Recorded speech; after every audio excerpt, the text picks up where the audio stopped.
The things that matter most happen right in our own backyard. Our neighbors, our schools, the places we go, and the people we know. And now there's one news outlet where our story is told. Delaware Live. Locally owned, community-based news. Free to every reader, because Delaware's future belongs to all of us. Quality journalism we can trust to help us take on the day. Delaware Live. Our state, our news, our home. From Dover, Delaware, welcome to tonight's high school highly anticipated Class 3A football game between a pair of unbeaten teams, the Dover Senators and the Salesianum Sows, both coming in here 3-0 on Delaware Live, powered by 302 Sports. This is our First State Ortho game of the week. First State Ortho with 29 physicians at 16 locations, which provide both surgical and non-surgical treatment for a variety of orthopedic conditions and specially trained in the current state-of-the-art techniques. They serve as team physicians for over 20 high schools, Wilmington University, and many local recreational competitive leagues. Their docs are readily available to all the local emergency departments, medical aid, and urgent care centers for consult and treatment. You can give them a call at 302-322-3400 or visit firststateortho.com. I'm Glenn Fraser alongside Pat Garriantes, Glenn Hiller on camera. These two are ranked near the top of our Super 7 Class 3A rankings. We have Middletown at number 1, followed by Dover at 2, and Salesianum at 3. The Sows won 28-12 over Smyrna last Friday, while the Senators had a bye week and an extra week to prepare for their homecoming game here tonight. Let me bring in my broadcast partner, Pat Garriantes. And, Pat, both of these teams return plenty of talent on both sides of the ball. You start with Salesianum, and you look at the line, you look at the offensive backfield, the quarterback's back, couple of wideouts, just a lot of talent coming back.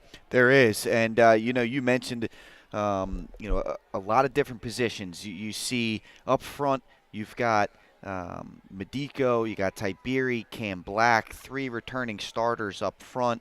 And then you go into the skill positions. You got Lucas Ryan, a senior wide receiver, has returned. Jasir Gaiman, the sophomore wide receiver, and Ben Anton, who had 3 catches for 53 yards against Smyrna. The quarterback, Ryan Stower, second year as the starting quarterback, this time the sole starting quarterback as a sophomore. Andrew Ransom, who was a big-time back last year for them. He's back for his senior year. He had 116 yards in this game against Dover last year. And then the return of B.J. Aline, who started his high school career at Salesianum, went to DMA, and is now back with the Sows. Yes, this is a loaded group, and they've shot right into that number 3 position in our Super 7s, and this is going to be a good litmus test for them. They had litmus test number 1 last week against Smyrna. Here it is, number 2 against Dover. And kind of like Smyrna last week with a lot of speed and game breakers, that's what they're going to be presented with tonight with the Dover Senators. However, Dover has a solid running attack. That's something that Smyrna has not seemed to develop so far yet this season. But certainly in his first year as head coach at Salesianum, Gene Deladon has to be just tickled pink with all the returning players. And how about on the defensive side of the ball for the Sows? Yeah, I mean, up front you return all your 3 linemen. Ahmad Foster, junior defensive tackle at 6'4", 255. You got Andrew Semmel, the senior nose guard, 5'11", 240. And then R.J. Johnson, who can get after the quarterback, 6'5", 245. He's a junior. He can really make some things happen. And then you go back into that secondary. You got Ziegler as well as Strasowski, 2 seniors back there that can get the job done. Aline will play both ways. He's added in there. You got 2 young corners, both sophomores in Javian Burrell as well as Yaheem Smith, and the middle linebackers there. The linebackers will get it done too. Again, 3 underclassmen, L.J. Smith, Robin Trubiano, and Jacob Urban. But, yeah, you return up front, you return in the secondary, 2 extremely important positions, and they got some talent on that side of the ball as well. And then, of course, special teams. Last year they had the first team All-State kicker in Collins. They had the first team All-State punter in Aiden Montgomery, right? Yes. And those 2 were special. Well, now they've got another good kicker this year in Colin Meredick. And so far this season, The young man has converted all 9 of his point-after attempts, and he has 2 field goals along a 37. The only point-after attempt they missed was actually a muffed snap to the holder, so he really didn't get a chance to attempt the kick. All right, that's a little bit about Salesianum. Let's talk about head coach Chip Knapp in his 3rd season at Dover High, overall record of 18-10. And like his counterpart, Gene Deladon, a lot of returning talent for the Dover Senators, almost the entire line. Yeah, I mean, this is one of the most fun teams, and we thought this was going to be their year. All right, if they're going to have a shot, this is it. And you talked about it up front: Stevenson, Shockley, Ridgway, Hoskins, Countryman. They are extremely veteran-laden. Stevenson and Countryman, the only juniors. You got 3 anchors on the interior there that are seniors. And then you go into the skills, and this is where I think they separate themselves from most teams in the state. You've got 4 extremely talented weapons. One under center, I guess, in the gun, and Nassim Cosme, the senior quarterback. He's got 4 total touchdowns on the year, 3 in the air, 1 on the ground. You've got John Parker as well as Jaheim Cole on the outside at wide receivers. Those are both game breakers, both underclassmen as well. Jaheim Cole, 2 TD receptions, Parker with the 3rd. And then you go into the backfield. Jaquan Kilby, perhaps the best running back in the state. He may be the number 1 guy. He's averaging 136 yards per game and already 9 touchdowns on the season, Glenn. We figured he would have a big year, and he's delivering. But he's not alone. Ja'Kai Tillman, a nice change of pace back as well. A couple other guys that will get in the mix, Elijah Bowers as well as Theo Cottle. He's in that slot position, 5'6", 140. He's slippery. This offense is about as dangerous as you're going to find up and down the state, maybe Middletown as well. But, yeah, this is going to be a tough task for that Salesianum defense, and we saw that firsthand a few weeks ago. Yeah, you did against Apo, and I think Jaheim Cole had a couple of touchdown receptions in that game, big speedster. And we talked about special teams for Salesianum. How about Brandon Yoder, 2nd-team All-State kicker last year, coming back, and he's off to another great start. 16-17 on his extra point attempts as well as a field goal made. And, he does both punting, kicking, and the kicking off. So he is a true specialist in the true sense of the word, and he's a weapon.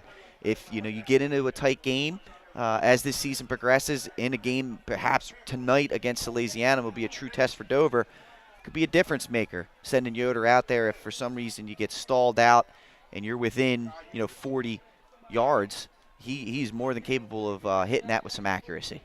And I don't think either team has a size advantage in the ball game when you talk about the players up front, Pat. Mm-hmm. If you look at the offensive line for Salesianum, 6'4", 260, 5'11", 240, 6', 210, 6'1", 270, 6'4", 255, going against 6'2", 240 for Dover, 6'1", 320, 5'10", 260, and then when they want to bring Keegan Countryman in, 6'1", 245.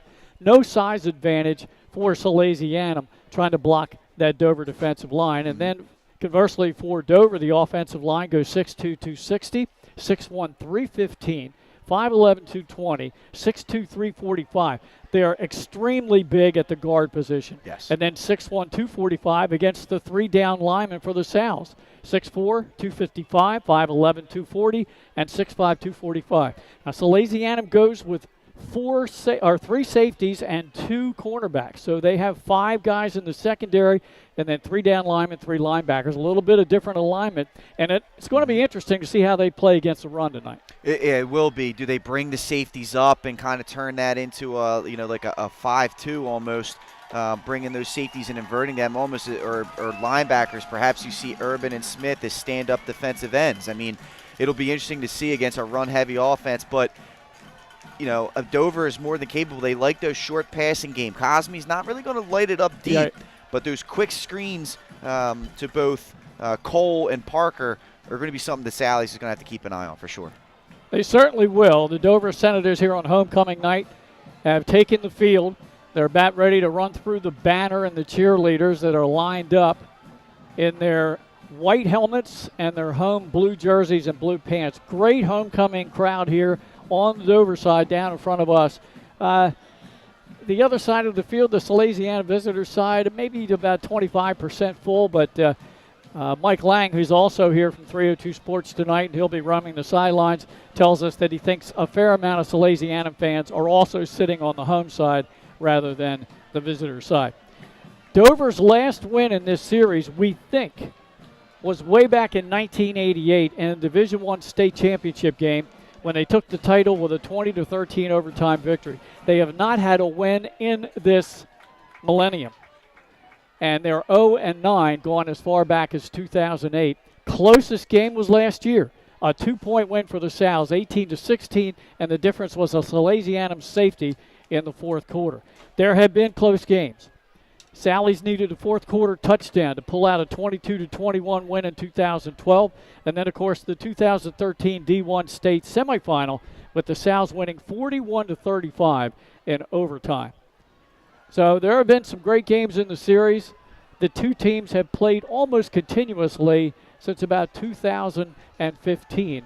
But going way back in time, they really didn't play that much unless they met in the playoffs. Yeah, I mean, it's a little bit of travel for both schools, but you know, now that you've got a little bit of realignment these last few years, right? It's been exciting to see, and you know, this is going to be a true heavyweight battle. Both schools playing at a high level at the same time. This is going to be fun. It's going to be fun. I mean, you know, Dover, we anticipated being a favorite. Sally's, well, perhaps we've underestimated the Sal's, if you can actually say that. Yeah. I mean, they're always up there, right? They're one of the most respected programs in the entire state year in and year out. But, you know, you've been focused on Middletown. We've been focused on Smyrna. We've been focused on Dover.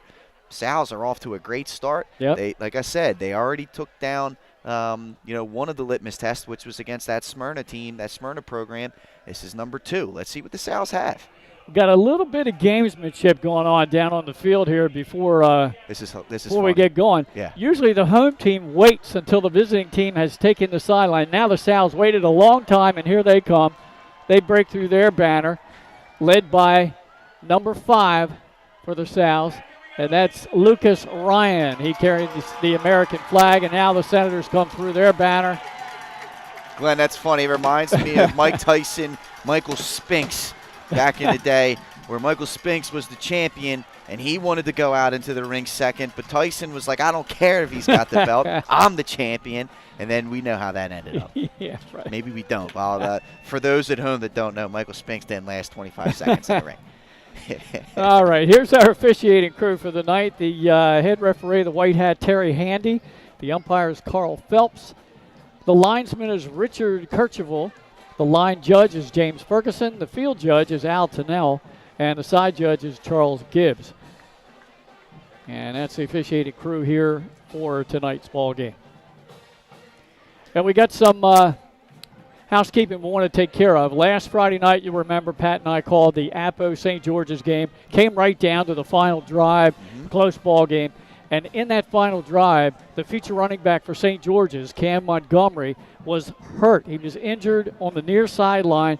They brought crutches over, and he used those crutches to go off the field.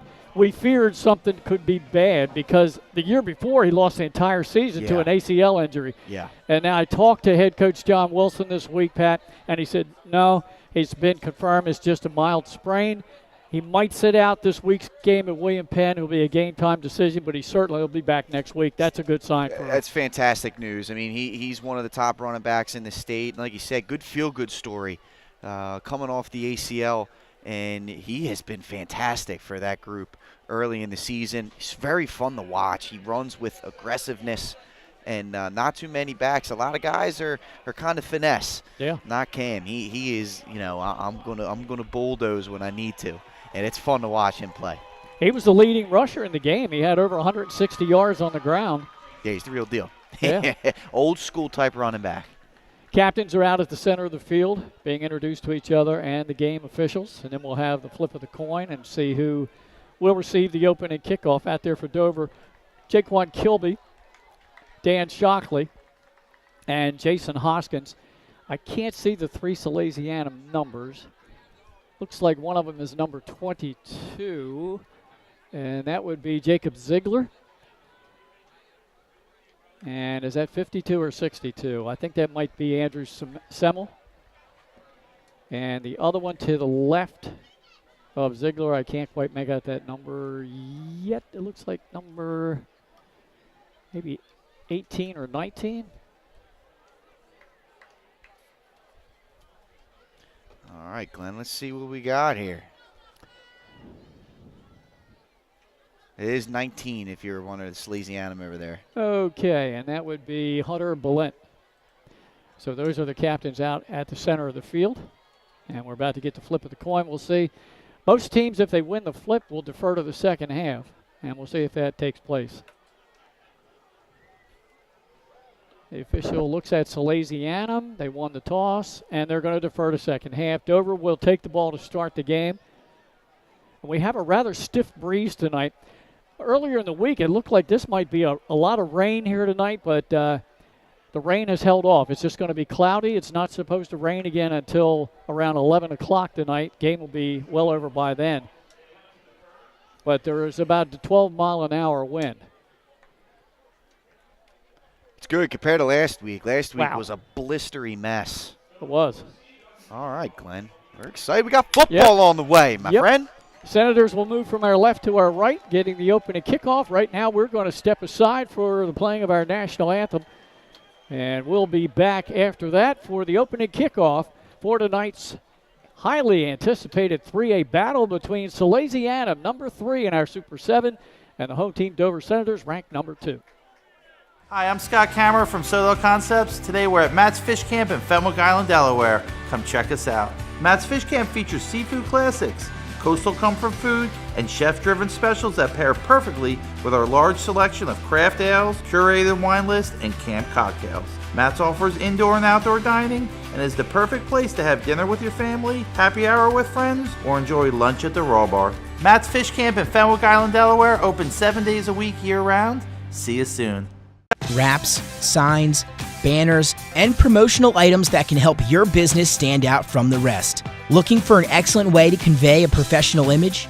Customized promotional products are the perfect way to target new customers, increase employee retention, and boost your brand awareness. Let the professionals at Cassidy Graphics bring your advertising ideas to life.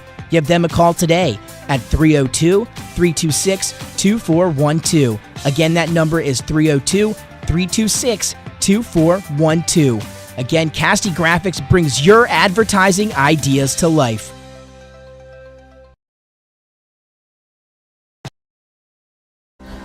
First State Orthopedic statewide has 29 physicians at 16 locations. Our physicians and staff provide both non-surgical as well as surgical treatment for almost all orthopedic conditions and injuries. We are specially trained in the current state-of-the-art techniques. We serve as team physician and orthopedic consultant for over 20 high schools, Wilmington University, and many local recreational and competitive leagues. Our doctors are readily available to the local emergency departments as well as medical aid units and urgent care centers for consultation and treatment. Call for an appointment today or visit us at firststateortho.com.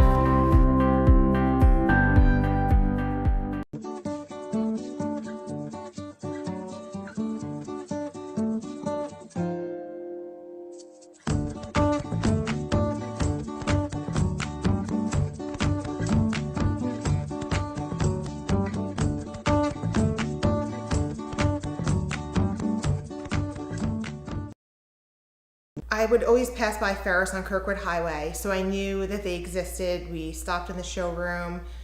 We just clicked, like from day one. They did a total kitchen renovation for us. Ferris was so organized. They were on top of everything from day one. Always here when they said they would be, always on time, kept to the schedule. The level of comfort speaking to everyone that works at Ferris, they were just super friendly, easy to talk to. It was like they were friends, not, people coming to work on our kitchen. The room is totally transformed from what it used to look like. To have all this seating now and the big table, the bench seats, it's great. I love coming home and just walking through the laundry room into the kitchen every day. It was just a great experience. We love Ferris. High Five Hospitality, founded in 2004 when 3 guys teamed up to introduce the Buffalo Wild Wings franchise to Delaware. To date, they operate 8 Buffalo Wild Wings in Delaware and Maryland. Also the Stone Balloon and Limestone Barbecue. And let's not forget Expectation and 5 Jersey Mikes throughout Delaware. High Five Hospitality's mission is to operate 5 brands that serve high-quality products with exceptional hospitality. High Five.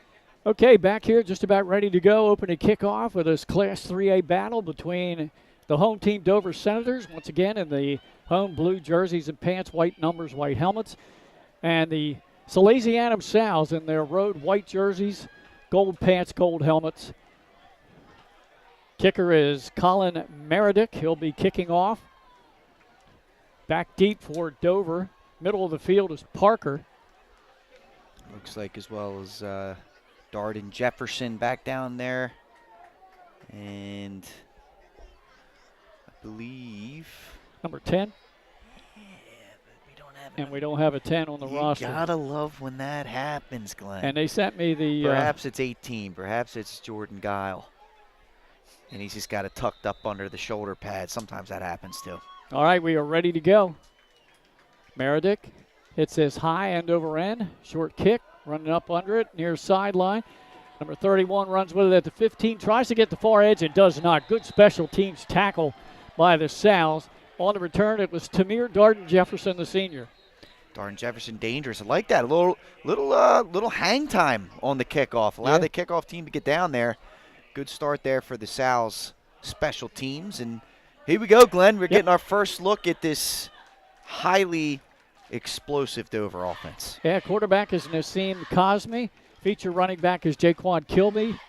The slot back is Jaheim Cole. The wideouts are Parker, Bowers, and Cottle. On the line, Ridgway the center, Hoskins, Shockley the guards, Countryman, Stevenson are the tackles. Here's the first play from scrimmage. Parker in motion. Gives to Kilby. Avoids one defender. Crashes over another and out across the 20-yard line to the 22. Tell you what, that's just good, strong running right there from a guy that we're used to seeing it from in Jaquan Kilby. I mean, he was dead to rights in the backfield by R.J. Johnson, the big junior defensive end, but he just broke right through that tackle and powered through the linebackers. 7-yard gain, 2nd and 3. It's Kilby again. This time wrapped up in the backfield. He'll go down for maybe a yard loss. And there it is again. Johnson, back-to-back plays. I don't know if he's unblocked or what's going on. He missed the first tackle. He did not miss the second one. The big fella, number 90 out there, he is a load to watch. We've seen him on the basketball court, two-way star at Sally's and making his presence known early. Cosme was looking far flat. Now he comes near side. He tries to elude a defender. He eludes another. Crosses the 20, 25, out of bounds, but he has a first down. And Cosme on the scramble gets a first set of downs for Dover. So dangerous, Glenn. You saw him try and hold in the pocket, wait for something to open up. Great protection up front. Didn't do it, used his legs, broke a couple tackles, and that's the danger with Nassim Cosme. Even if he doesn't beat you with his arm, he is always dangerous to take off with the feet. Dover going with a no-huddle offense. 2 wideouts split to the top. High snap. You bring it in, handoff, maybe a yard gain, and that's it. Tough going that time for Kilby. Great work up front by the Salesianum defense. That was Semmel, number 52, breaking through. We've seen them now get through there twice. Here's the no-huddle look from Dover. We saw this a few weeks ago. Yep, they go quick. Pass in the flat to Parker, setting up the wide receiver screen, but Salesianum's all over it, and there will be a gain of about only 3 yards. I like the idea. Great work over there in the secondary. You saw number 2 fly over there. That's B.J. Aline. You're going to hear his name a lot for the Sows. He came up from his safety position and made that tackle. Going to give them 4 yards on that pass reception, so it's 3rd down and 5. Cosme rolls to the far side. Tries to set up. Now he throws in the middle of the field, completes the pass for a first down. Spun around was number 3, still on his feet into Salesianum territory and down at the Sows 39-yard line. That's Elijah Bowers. What work there by Bowers, just slippery. Not going down. Play is stopped, and there's going to be a penalty against Dover. It looks like a hold, Glenn. All right, this will come back. Oh, a big play in the game for Dover. I believe that's what that is. But how about Cosme again, breaking the pocket, and the great job of flipping the shoulders. That's good work. That's good quarterback work. He's been taught that. Flip the shoulders and throw like beyond his body, and he hits Bowers in stride. That was an impressive throw. So instead of a first down at the Sal's 39, it's 3rd down and 15 for the Senators back at their own 25-yard line. Yeah, that one stings. It was a big first down pickup, and now things get even tougher for him. And then this is where, again, Johnson, Foster, and these guys can really start to pin their ears back and come after on the pass rush. Bowers split to the top of your screen, 2 receivers to the bottom. Long signal count. Cosme, 2-step drop. Has time. Great protection. Surveys the field. And finally unloads, and there's nobody over on the far sideline in front of the Sal's bench, incomplete. Great protection up front, but just that is like a coverage sack pretty much. Great work by the Salesianum secondary. Nothing doing there for Cosme. He was wise to throw it away instead of trying to hold on to the ball. Perhaps another penalty is called. Perhaps a turnover, sack, fumble. Just get rid of it and let your defense go to work now. Brandon Yoder, who we mentioned at the top of the broadcast, was second-team All-State kicker last year. He was also second-team All-State punter in 3A, and he will boot it away. Great punt. Little end over end, sends the return man back to the 37-yard line. Up at midfield, eludes one special teams player and then is hit out of bounds, but in Dover territory. And that is a good return by the Sal's number 5, Lucas Ryan. Great work there by Ryan, and you know he's a guy that can make some people miss. Obviously did a great job there, made one person miss, got up. That's great starting field position now for the Salesianum offense, and let's see what they can bring to the table. It's about a 22-yard return. Sal's break from the huddle. Ryan Storer, quarterback. B.J. Aline, Andrew Ransom, the running backs. How about this? We're going to start with Aline taking the snap. Pitch out. It goes to Lucas Ryan. Tries to get the far edge. Dover strung it out nicely, though, and the defense is there. It'll be a loss. Great. A TFL for the Senators D. Great team speed there by Dover, and trying to do some trickeration. Aline, you saw this a lot early in their games. They direct snap it to BJ, and he just powers it to the right or the left. That time he did a little bit, gave the handoff off, and just great team speed there from Dover to get to the sideline. This sophomore quarterback, Stower, he's into the game now. 5 touchdown passes already this season. He can sling it. Takes a snap, hands off to Aline. And caught from behind. There'll be no gain on the play. Great work right there. That was number 58 or 56. Yeah, it looks like that was, John Payne. Great work. Getting off the block and taking Aline down, who is a load to tackle. 5'10", 190, but he's solid muscle. After the good punt return, 3rd down and long for the Sal's. Starting to roll near side, throws the pass. Ryan makes the catch, but coming up quickly and making the stop at the 35 for Dover.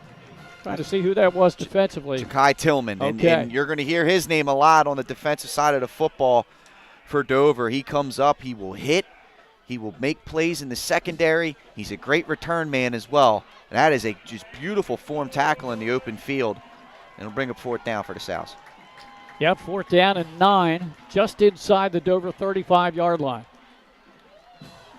Stewart rolls to the top of your screen, throws, and knocked away. Good timing play by the secondary man out there. I think that was number 15, Ja'Kai Tillman, Pat. There he is again, and he's a ball hawk. I mean, that's a beautiful smash concept run there by Coach Deladon and the Sally's offense, and Stower with not a terrible throw. No. But Tillman came across and just swatted it away. Again, speaking to the playmaking ability from him in the secondary, he's one of the best safeties in the state. And how about that stop for Dover? And it was quick, too. Now, I wonder if you think the pass was across the field. Do you think the wind might have affected that a little and made it hang up there? Potentially. Absolutely, potentially. All right, here we go. Cole will line up the top of your screen. Slot receiver inside of him. And a straight T backfield for Dover. Handoff coming this way is Parker from the backfield. Eludes a couple of defenders, breaks a tackle, carries a defender up to the 43-yard line, close to a 1st down. It's just a matter of how do we get all of our guys the ball evenly? Because this Dover team, they have game breakers all over the field. Haven't heard much from John Parker this season. No. You haven't. And here they go. They're trying to get him into the mix. That's a heck of a play there. 9-yard pickup on first down. Tough run, Pat. He Yeah. was breaking tackles. Kilby. And now we've got a stoppage by the officials. I think Yeah, I'm not problem sure. with the clock. I don't know why the clock was stopped. Because you saw them winding it as if it was stopped temporarily. There you go. That explains it. So they gave him the first down. The chains were just not aware of it. okay. All right. Okay. So it was good for first down Okay, yardage. so it wasn't a 9-yard pickup. It was a 10-yard pickup for John Parker. Dover goes with Kilby in the backfield alongside of Cosme. Trips to the top of your screen. Handoff to Kilby straight up the middle, and he will cross the 45 and maybe get to the 47. Good work up front there by that Salesianum. And this is kind of their history. They're usually pretty stout in the middle. That was Semmel and Johnson, 240 and 245 respectively. Brings up second down and a long 7 for Dover. Best field position so far for the Senators offense out at the 42-yard line. Tight formation this time. All the receivers up near the line of scrimmage. It's a play fake. So in the middle of the field is picked off. Wow. Picked off and then tackled in Dover territory at the 44-yard line, and that's Nick Strasowski on the interception. Great work from Strasowski, and you don't want to miss high across the middle. And I don't know if that was a miscommunication on where the break happened. It looked like Cosme was throwing it as if there was going to be an in-cut on the break, and it looked like Parker, the receiver, turned outside, and that difference meant that ball was fair game for the safety, and Strasowski came up and made a beautiful play on the football. Back and forth we go, Glenn. Yeah. Defensive struggle so far. Back and forth we go. Sal's again will start in Dover territory here in this first quarter. 6:21 to go, no score. Second possession for Salesianum, beginning at the Dover 44-yard line. Trips to the bottom of your screen. Handoff goes to Ransom. Started it outside, went back to the middle, goes back outside. Again, good pursuit by Dover's defense, preventing a big gain. Great start to that run by Ransom, but you can see the speed advantage is Dover. These guys are trying to bust it outside, and they're getting halted. I mean, Dover's beating them in terms of the angles. Going to have to go north and south against this defense. Give up the middle. Ransom eludes somebody in the backfield, puts his head down, and he might have a first down inside the 35-yard line, but there is a flag on the play. There is that, and Glenn, you're right, and that was Stevenson, Michael Stevenson breaking through the junior defensive tackle, and it's a heck of a play by Ransom. Let's see what the penalty marker's for. Going to come back for a holding call. Drive killers, Glenn. Yeah, Dover's had one. And here's one against the Sal's that'll nullify a first down run by Ransom.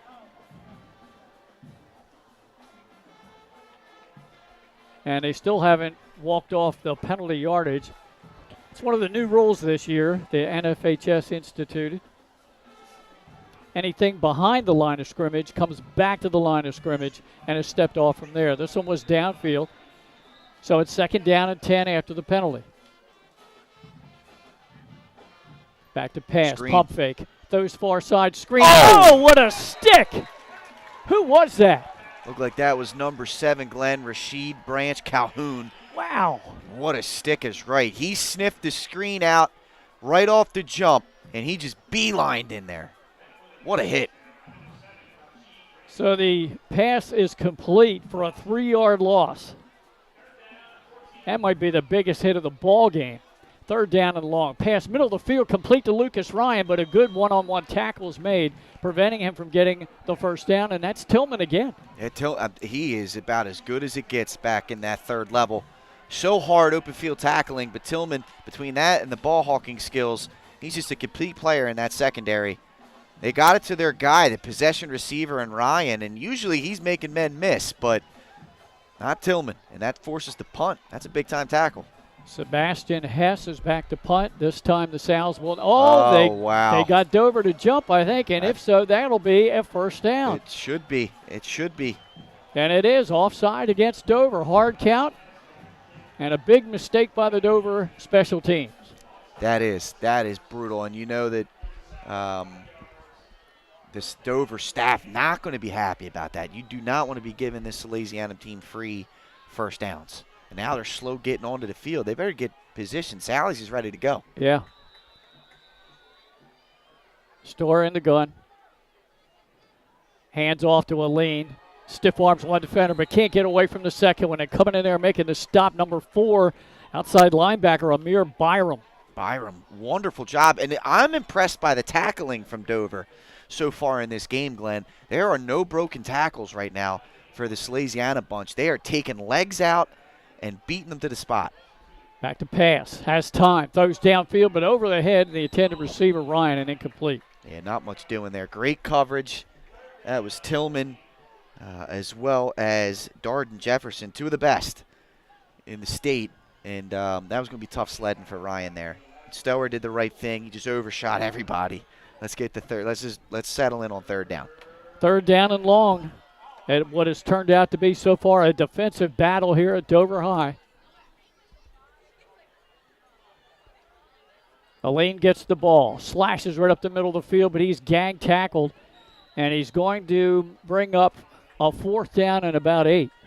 And there comes the punting unit again, and it's just, I'll tell you what, there hasn't been a whole lot of action because the defenses have been great, but boy, is this pace insane. Yeah. These teams are playing fast. Both teams going without a huddle. And Salesianum in punt formation ready to go. Hess back to punt. Takes the high snap. Oh, a nice punt. Looks like it might go in the end zone, and it will. It'll be a touchback. Then Dover will have the ball out to the 20-yard line. So, Pat, with about 3.5 minutes to go in a scoreless first quarter, impressed with both defenses. Both defenses have been good. The tackling has been superb, with the exception of maybe one broken tackle on both sides. Mm-hmm. Both of these defenses have done a great job of securing the ball carrier, taking the legs out. And considering the no-huddle offense, they've adjusted well. They haven't gotten beat on any broken coverages. They haven't had any missed assignments. They're both playing at an extremely high level. And, perhaps that's the case when you're running no-huddle in practice during the week. Yeah, both teams are running that too. Cosme in the gun. Kilby alongside him. Cole in motion. Kilby gets the ball. Looks for room on the left side between the A and B gap. He will go forward to about the 24-yard line. You see Trubiano, the sophomore linebacker, number 42, getting in the mix there. 5'11", 185, typically a little bit undersized for a linebacker, but the young sophomore sticking his head in there and making a play. The 2 feature running backs in the game tonight, Jaquan Kilby, 5 carries for 15 yards, and then the feature running back, B.J. Aline for Salesianum. How about 3 carries for 1 yard? Wow. Parker coming near side. Defense is right there, but he got away from one defender and bangs into another up near the 30-yard line. And that was Aline from the strong safety position. Did a great job. Kept the outside arm free and was in position to make the tackle. Just couldn't quite see. There's one of the rare missed tackles we've seen early in this game. Yeah. And Parker turned it into a good 5-yard run. 3rd down and 1 for Dover. Cosme. Oh, hitting the backfield is Kilby, and there were 3 Salesianum defenders back there. They weren't fooled by anything, and they'll take a loss. Dover will. They bring in the punt team. R.J. Johnson breaking through and making the play, and that is a huge stop for Sally's. I mean, a 3rd and 1 to get a TFL and bring the punting unit on the field less than a minute. This game is breakneck in terms of pace, Glenn. This is insane. It's like watching Chip Kelly back in the day. Yoder back to punt. Lucas Ryan to receive near side. And then the top of your screen is Nick Straszowski. And now Salesiana making a late change on special teams. Dover will do the same. 2:20 to go in a scoreless first quarter here. Now the official. Wait for everybody to get set. Interesting that the clock is stopped. Right? He wasn't out of bounds. There we go. All right, it's running. There's the snap. Yoder gets the punt off. This one can be returned. Straszowski will hand it off to Lucas Ryan. Eludes one defender, but that slowed him down. It'll get to the 45-yard line. That's where the Sal's will have it. Our own 45, good field position for Salesiana. That it is, and let's see if an offense can get in rhythm. Either one has been able to do so. That was nearly a disaster on that punt return, Glenn. Yeah. It's always dangerous doing that handoff. And, you know, when I was in high school, we ran it, the handoff on the return, but you haven't seen it over the last decade or so. Yeah. It's kind of gotten phased out. Same thing when I was in high school. Did you guys do that? Yeah, Yeah, we did the same yeah. thing. And it's either you gave it or you faked it. Exactly. I've seen a couple of NFL teams try it. Not much success at it. All right, here we go. 2 minutes and 1 second to go here in this first quarter. The officials are, I don't know what they're talking to the Dover sideline. Looks like they may be changing something. I don't know. Looks like maybe they're looking to change the clock. Yeah, the clock operator up here. Well, 3:01. we had a change. The original clock operator up here, I heard him before the game say, hey, I've got to leave. They're short an official at another game down south. So he had to leave. They had to make a change here. Oh, man, we are way off on the time then. They're trying to say that there should be 1 minute and 30 seconds left. Okay. You saw on the screen. Yeah. What you saw on the screen is what we saw on the scoreboard, which was 2 minutes and 1 second. Yeah, and we've So- got 13 minutes on the, there we go, 1 minute and 30 seconds. Okay. And remember, folks, no matter what, what you see on the screen is unofficial. The time is kept on the field. Right. So this That is is proof correct. of that. Empty backfield. They faked the handoff. B.J. Aline took the direct snap, and coming up from a safety spot and making the tackle is Amir Byram, the linebacker. Telling you, man, there's just some good, solid defense being played out there, Glenn. Both teams back and forth making plays. Dover's defense is keying on Aline. They are not letting him get ahead of steam. Aline coming to the near side. Yeah, this is what we Wrapped saw. up, he'll get 1 yard back. It's going to be 3rd and 11. That's what we saw a lot of here in these first few weeks for Sally's. Out of this lean under center or taking the direct snap is just run right, run kind of similar to what we saw Wilmington Friends do. Right, with Tattersall. With Tattersall, right. It looks like they're going to stay with him back there. He can throw. He's played quarterback in his career. There He it fakes is. the run. He looks back. He throws it downfield. Man has a secondary beat, makes the catch at the 20, and will go in the end zone for the touchdown. That is number 12, Ben Anton. His 4th touchdown reception of the season. Said he could throw, Glenn, and right on cue, the former quarterback, B.J. Aline, taking the top off the defense. So that was from his own, 40? Was that the 48? Looks like the 48, Glenn. 52-yard touchdown pass. Yeah, he played quarterback during some time at DMA. And he played as a freshman, I believe, at the lower levels, Sally's. And, you know, it was something that we saw. We were wondering if we were going to see that, right? So all year to this point, we had seen him take that direct snap and just run. We've now seen him run with a handoff to Ryan. Now, it didn't work, but it was a different look. Right. And then there, they fake the run, and he throws a beautiful pass with no safety help over the top against the zero coverage. And that was just a beautifully, perfectly thrown football for a touchdown. Meredith converted the extra point, so the Sals have a 7-0 lead.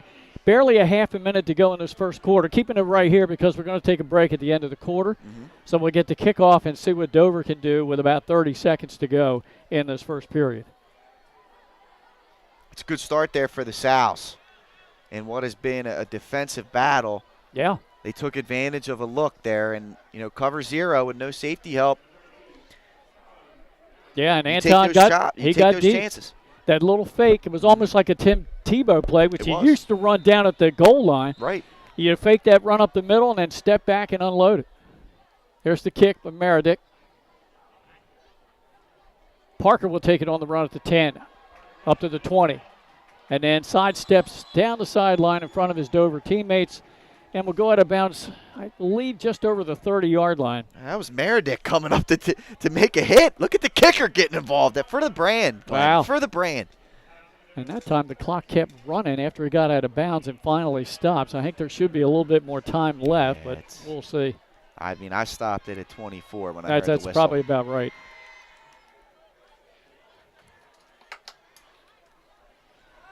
Dover, as they do at each beginning of a possession, they huddle up just out in front of their own sideline and then go right to the line of scrimmage. Here we go. They're not changing the time. So No, we're going to wind her down to 17. Well, like you said, the officials keep the time on the field. Trips to the top of your screen. Cosme will take it himself. A design run, 35 up to the 40 and out of bounds. That'll stop the clock. And close to a first down is Cosme. So dangerous with the feet. That's the second time we've seen him take off for really good net positive. Maybe we see a little bit more of that. Clearly, Salesianum keen on Kilby. Maybe this is an opportunity for Cosme to take off himself. Second down and 2. Kilby, big hole up the middle. Kilby breaks into the secondary. He's at the 25, 20, 15, 5, and a touchdown with 2 seconds to go in the quarter, and Dover gets the answer. How about that? It's been nothing but defense. 11 minutes into this game. It was nothing but defense, and now both teams trade big-time plays, one via the air, one via the run, Glenn. Wow. All I can say is wow. Yoder on to try to tie the game up.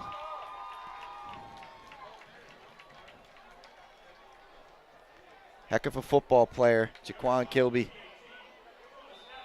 60-yard scamper by Jaquan Kilby. Waiting snap from center. It's down. Kick's on the way. Plenty of distance, and the kick is good. Keeping it right here.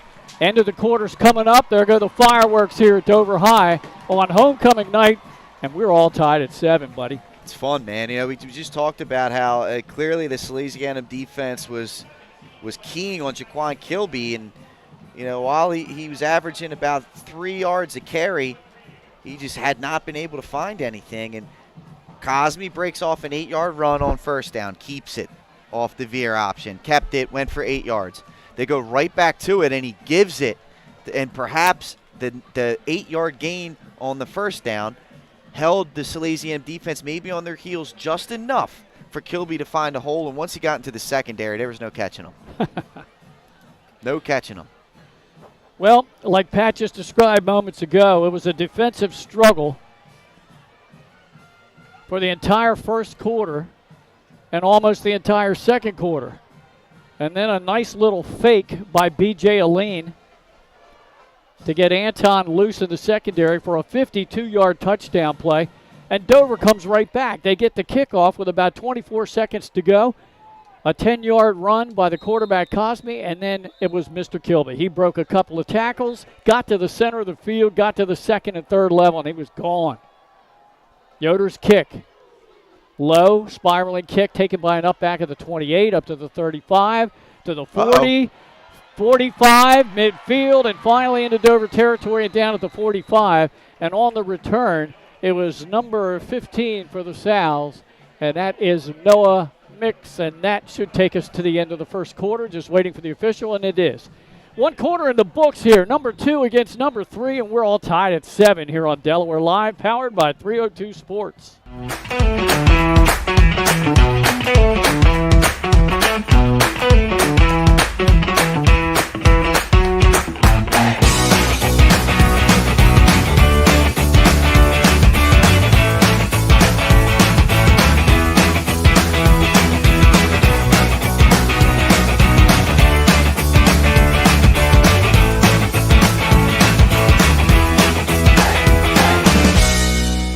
Camera from Solo Concepts. Today we're at Lupo Italian Kitchen in downtown Rehoboth Beach. Come check us out.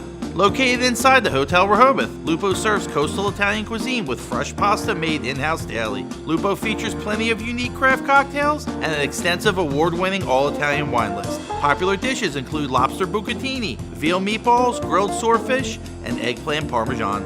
Lupo Italian Kitchen on Rehoboth Avenue, serving happy hour daily and dinner 7 days a week. See you soon. Hi, I'm Scott Kammer. We are back on the first play of scrimmage in the second quarter. Storr was trying to throw an out pattern. It looked like Dover got an INT, But there's some discussion as to whether or not the ball hit the turf, and it would have been Amir Byram, who's having one heck of a game. And it looks like they're gonna say it stands here, Glenn. So how about that? The ball was underthrown for sure. It was like a small banana out route, and it looked like Stower just kind of like half threw it, and picking it up off the turf pretty much was Stower there, or not Stower. Amir Byram. Byram, and bizarre play. But nonetheless, it's going to give the ball to Dover. That's a quick turnaround after a great return. Yes. So both teams have thrown an interception. We've had one turnover both sides. Now Dover with good field position early in the second quarter at their own 43.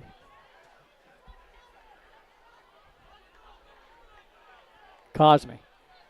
Kilby behind him.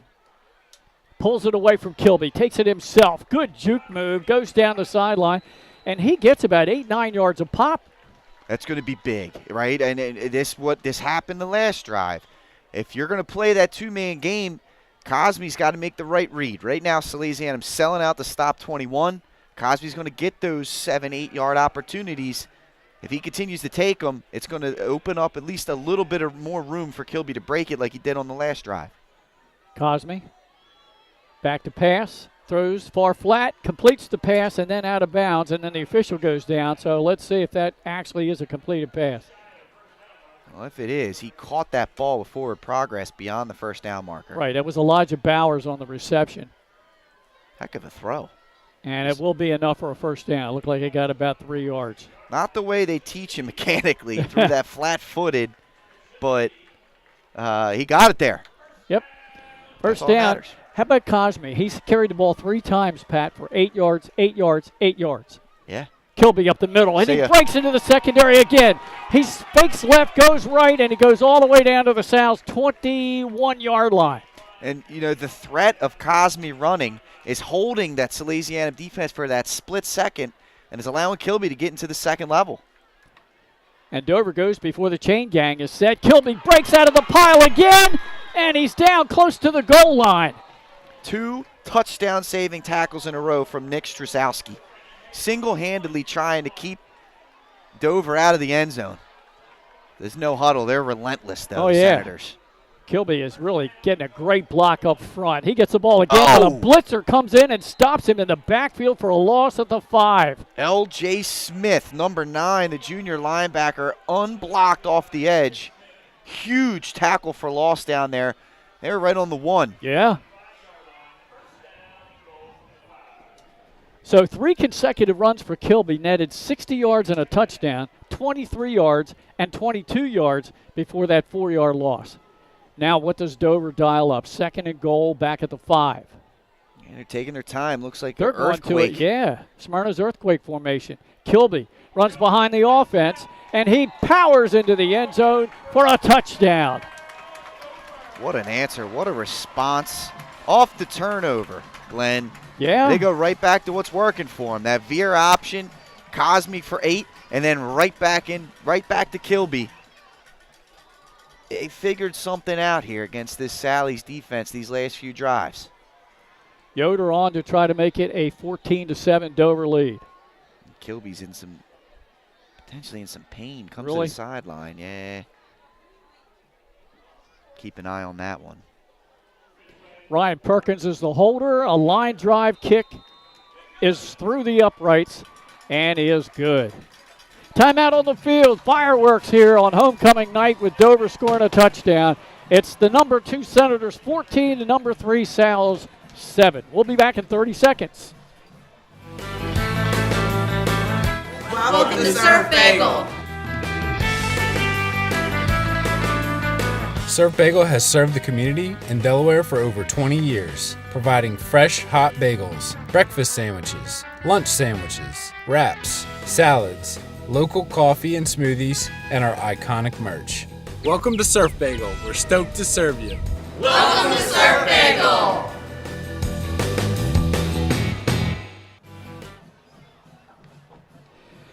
Jaquan Kilby has rushed for over 100 yards already in the game, and we still have 10 minutes and 26 seconds to go in the first half, Pat. Conversely, B.J. Aline has carried the ball 5 times for Salesianum for 0 net yards. However, he has thrown a touchdown pass. It's and that's what they need. I mean, if they're gonna run that and have that as a secondary look to Stower, having him with the history of throwing the football, we hadn't seen it yet, and we finally saw it tonight. That could really help the Salesianum offense continue to be unpredictable and hard to defend. 18-3 are back deep. That's game on. And there's the kick, and it will be taken on a hop by Game On inside the 15-yard line. Looks for some blocking, reverses field to the middle, still on his feet, and then finally goes down shy of the 30-yard line. And believe it or not, this will be the worst field position for Salesianum to start a drive. Yeah, crazy to believe, man. This has been a fun back-and-forth contest, and, let's see what Salesianum has to do. And they score first. They commit the first punch, and it's been 14 consecutive from Dover. Only one play ran by Sally since they last scored a touchdown, and it was the turnover. Waiting to see this offensive alignment. So Storr is in the backfield along with Aline.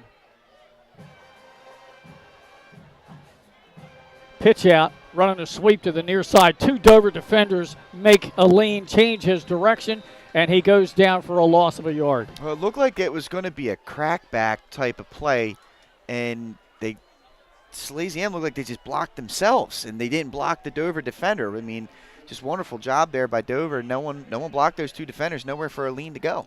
No loss. It was no gain on the play. Aline, right up the middle, runs right into the arms of a Dover defender and goes down there, and that's Big Stevenson there. Yeah, wonderful. Stevenson, he's broken through a few different times. He's a tough guy to block. Already a junior, but he's been contributing since he was a freshman at the varsity level. Difference maker on that defensive end spot. Back to pass. Storr surveys the field, has plenty of Here time comes to throw. again. Now here they comes the rush, middle of the field, leaping catch is made. And that's Anton again into Dover territory, and he's all the way down inside the 25 to the 24. Boy, he high-pointed that ball, and Anton climbed the ladder. I was going to say, Stower with the overthrow, and it looked like the Dover safeties were just waiting for that one to fall right into him. But Anton had other ideas. Like you said, Glenn, great job high-pointing the football and then running after the catch. And there's a timeout, I think, by Dover because they were about to be offsides. Yeah.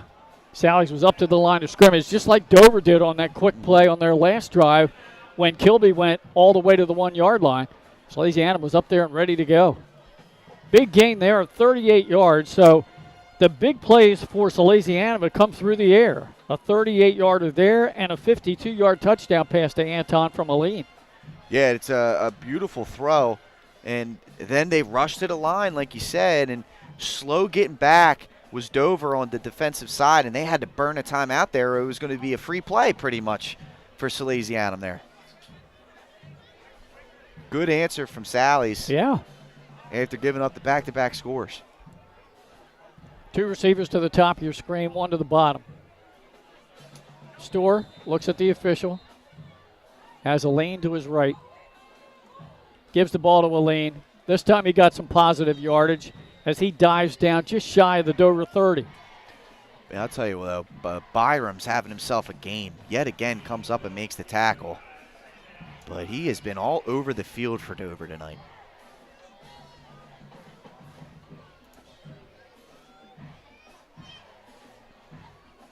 Storr again hands off to Aline. This time he got a good hole. A stiff-armed defender backpedals, gets good yardage. He's on his feet, but it's going to come back. There's a flag back at the 30-yard line. Let's see what the flag is. Wonderful run by Aline, breaking tackles, and they got north-south. And that chop block? Chop block. It looks like that's going to be a chop block against Sally's. That's going to really hurt. We've had 3 big penalties in the game that have negated drives. That one nullified a touchdown run. Yeah, that one stings there. And you can see the linemen are trying to talk with the officials. Hey, what did we do wrong? Right. And he explained it. He explained it to them. 10-yard step off. We'll go back to the Dover 41-yard line. Replay the down. It'll be second down, about 16. Well, allow Dover to regroup here. Yeah. Store again has a lane to his right. I might have changed the play up. Handoff to Elaine again. Follows a pulling guard. Gets it to the outside. Leaps over a defender and gets all the way down to the Dover 30. He's going to pick up 10. Yeah, I like that play call. Get it to number 2, right? The young man is special out there. And, anytime you can get him the ball with some space, he can make some things happen. Andrew Semmel was that pulling lineman. Elaine again. This time he goes right back in the middle. Stevenson had him, wrapped him up, but threw him forward. And he's going to end up being a yard shy of the first down. Low center of gravity, did a good job of keeping those legs moving. 5-yard pickup, Pat. Yeah, allowed him to move forward. He's going to be close to first down yardage. Now, there was a stoppage on the field. Yeah, it's going to be 4th down. And the clock is stopped. I don't know why. Yeah. I'm not sure what's going on. Well, are the officials going to take a look at this and see if it might be a first down? They blew the play. They blew the clock dead. I don't know why they did, though. 7:56 on the stadium clock, left in the half. Now the official just made some kind of signal and pointed to, is that I guess, the scoreboard? Whistle? I'm not sure what's going on. Yeah. Well, they're going to say it's going to be 4th down and 1. The ball just outside the Dover 25-yard line.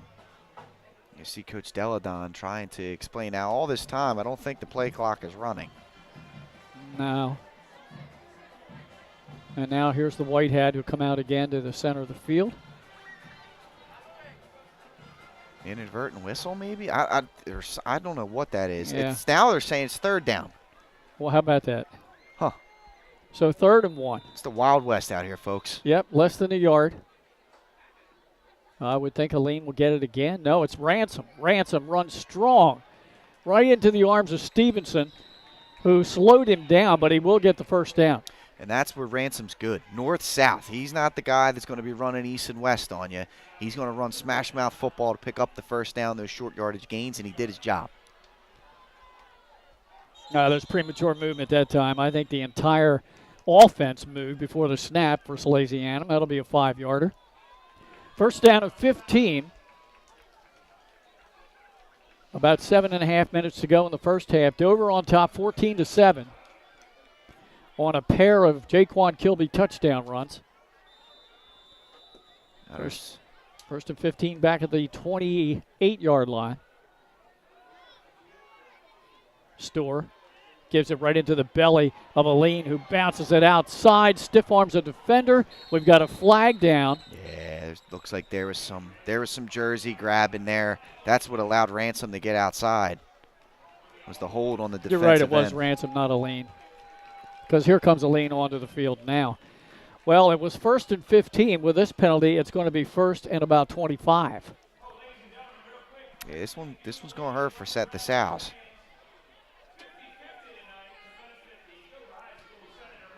Stadium clock shows 7:18 to go here in the half.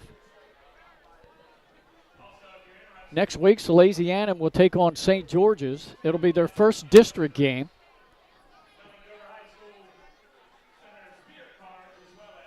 All right, here we go. First down at 25 now. Ball back at the 38-yard line. And Aline takes it on the direct snap, follows blocking, and gets some of the penalty yardage back inside the Dover 30 to about the 29. Pretty good first down run right there, Glenn. I know they're behind the sticks right now. Yeah, he gained about 9. But they did a good job of blocking up front, allowed Aline to get to the second level, and now a stoppage in play. Looks like a Senator is in a little bit of discomfort down there on the field. Oh, hopefully it's just cramps. We hope that's all it is. Once again, we'll make mention, we said something at the top of the broadcast, but last week, if you were with us, you watched our live stream, very good game at Appoquinimink High School as Appo edged St. George's 19-14 in a game that went right down to the wire. And in the final drive of the game, St. George's was driving. They were near midfield, and their feature running back, Cameron Montgomery, was injured on a sideline play, had to be helped off with crutches. And if you remember, he missed the entire season last year due to an ACL injury. Mm-hmm. We were fearful. We're hopeful, though, that it wasn't anything serious. I talked to head coach John Wilson during the week. He said, thanks for checking in on him. Guys, it's just a sprain. Good. And he'll be a game-time decision for tomorrow as they play at William Penn. He might not play tomorrow, but he should be back the following week.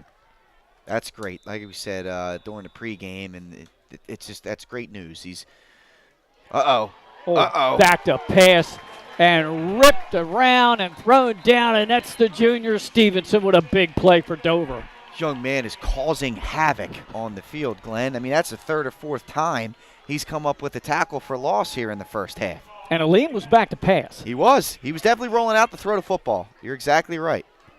So there's another TFL for Dover.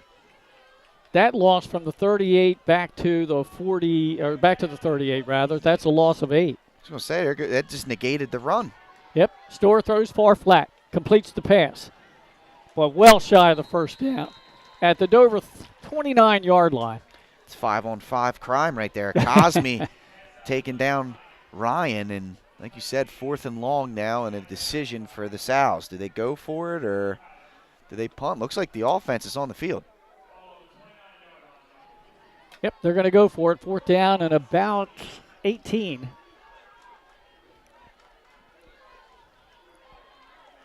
Storr drops back, rolls near side. Pressure's coming now, and he is wrapped up and sacked back at the 35-yard line. 3 defenders right there, Pat. Young quarterback. Obviously Stower's got some experience from last year, but that's a situation there. It's 4th down.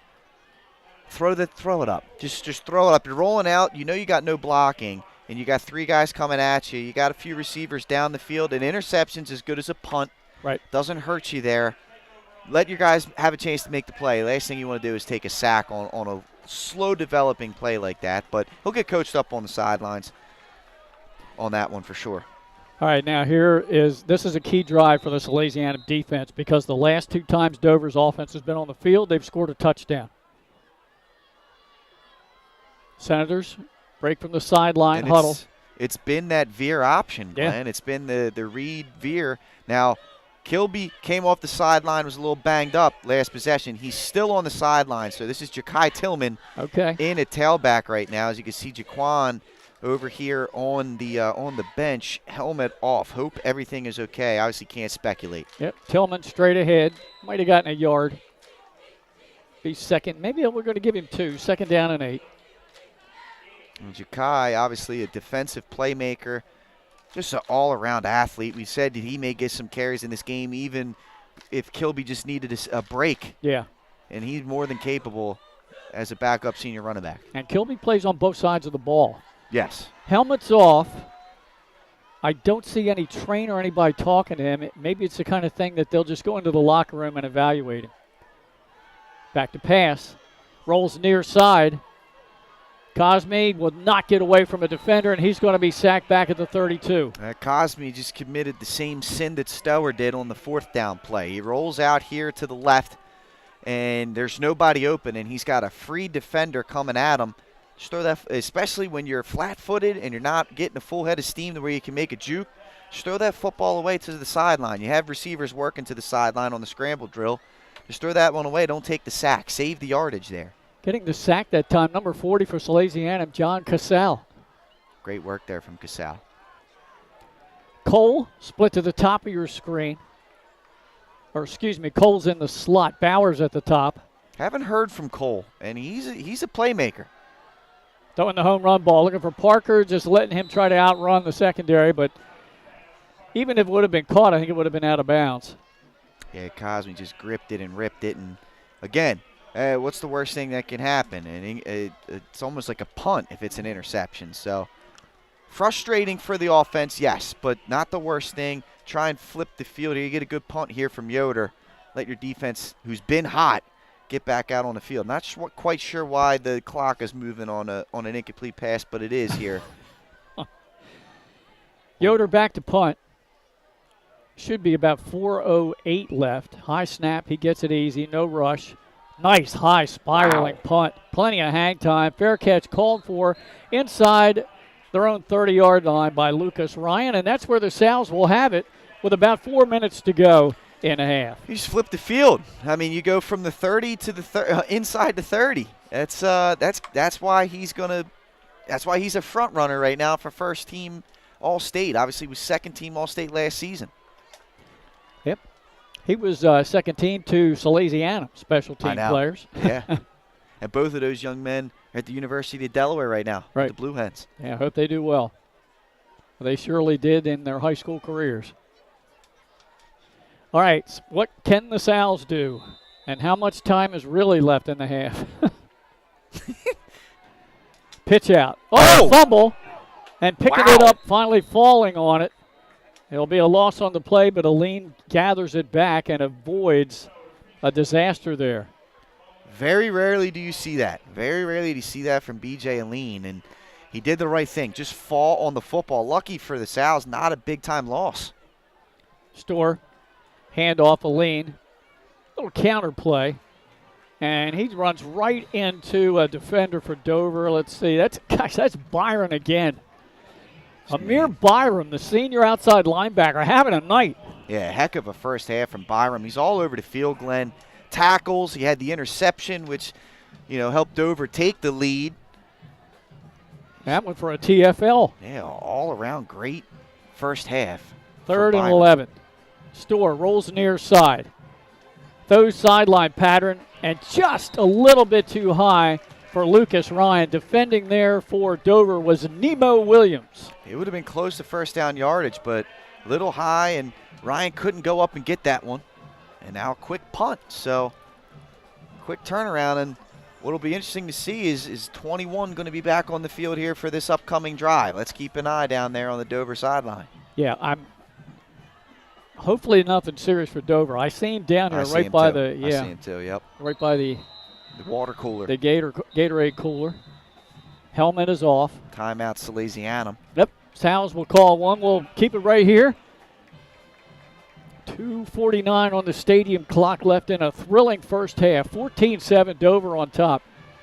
It's really been very well played defensively by both teams. And then we had 3 consecutive possessions for touchdowns. Salesianum first. Dover had the answer. Dover got a turnover and converted to take the lead. Yeah, it's this has been a pretty high-quality football game. Honestly, it's been clean, Glenn. I mean, there's been a few holding penalties on both sides.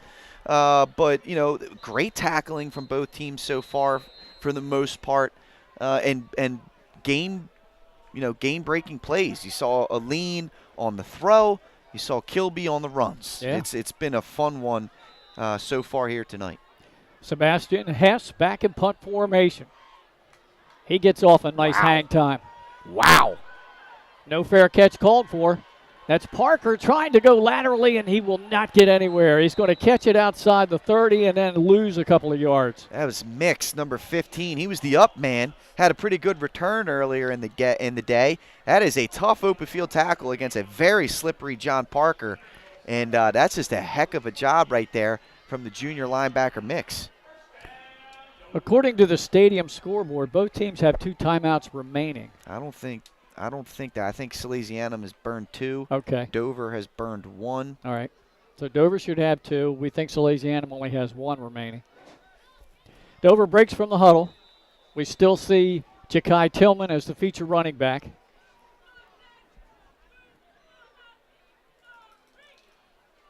They fake it to the motion receiver, and it's Tillman, second effort, trying to get something, but what a takedown by Jacob Urban. Yeah, they're going to get Urban for the suplex. That's one thing. They outlawed that, picking the ball carrier off his feet and slamming him like that. Good job by Urban on the stop. Yeah. But they're going to get him on that. You know who would appreciate something similar to that would be one of the wrestling assistants, my cousin Joseph Potts. Yeah. Salesianum. And we've got a couple of sportscasters here at 302 Sports that would admire that. Benny Mitchell and Nick Alessandrini. Absolutely. The wrestlers out there, if they're watching, that's textbook form, Potts. May have to get that young man, if he's not already on the squad, may want him to take a look. Penalty yardage stepped off outside Dover's 40 to the 42. 1st and 10 for Dover. Let's see, that kick starts it. Let's see if this gets this offense grooving again. Oh, high snap. Bobbled in the backfield, And then that gave the defense time to swarm under the ball carrier for a TFL for the Sally's defense, getting tackled Jaheim Cole. Tell you what, man, it's just lucky there for Dover not to turn the ball over. I mean, the ball almost went over Cosme's hands. Athlete makes the play. Then the handoff was delayed because he had to reach up for it. Yeah. And that was nearly bobbled, but lucky that that just turned out to be a loss of 3 and not a turnover giving Salesianum the short field. Yeah, set the timing off completely on that play. And alertly, Salesianum run blitz, got in there and made the play. 3-yard loss, 2nd and 13. Cole in motion to the far side. Cosme throws it back near side to Parker, and it was almost picked off. Highly anticipated there. And number 2, B.J. Aline almost getting a pick 6. And that's what Dover does. They do a lot of these wide receiver screens to the outside. Aline recognized that from the work that they've done through the week doing their scouting, and he nearly jumped it for the interception. So 3rd down and 13 for Dover. Kilby remains on the sidelines.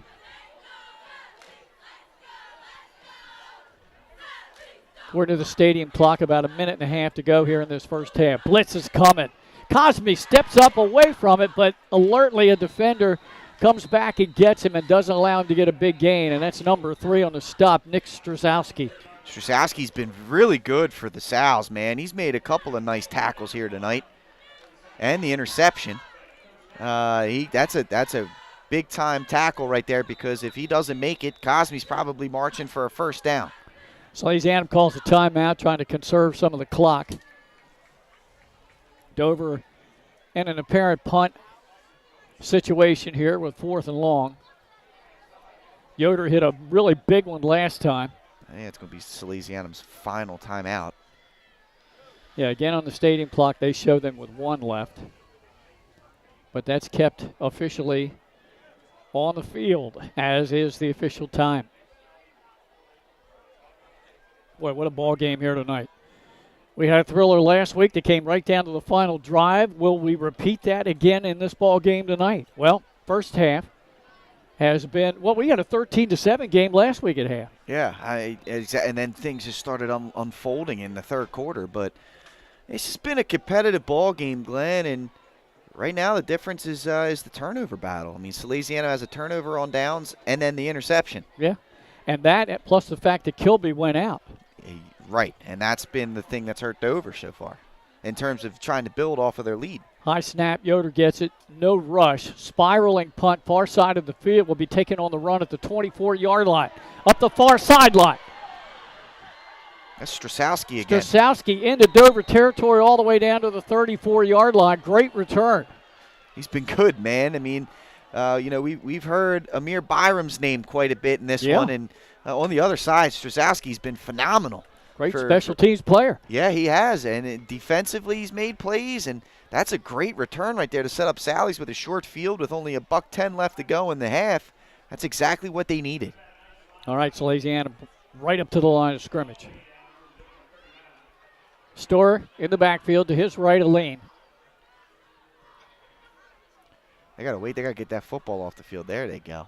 Trips to the bottom of your screen, lone receiver to the top.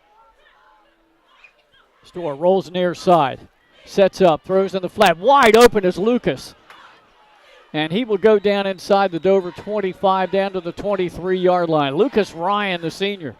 Temporary stop. Sally's got to get up on the football. They don't got any. Oh, there's a penalty marker, Glenn. It's coming back. It looks like it may be coming back. That's another killer there. Yeah. Sally's has got a touchdown called back, and now 2 or 3 first down plays that have gotten called back on holding penalties.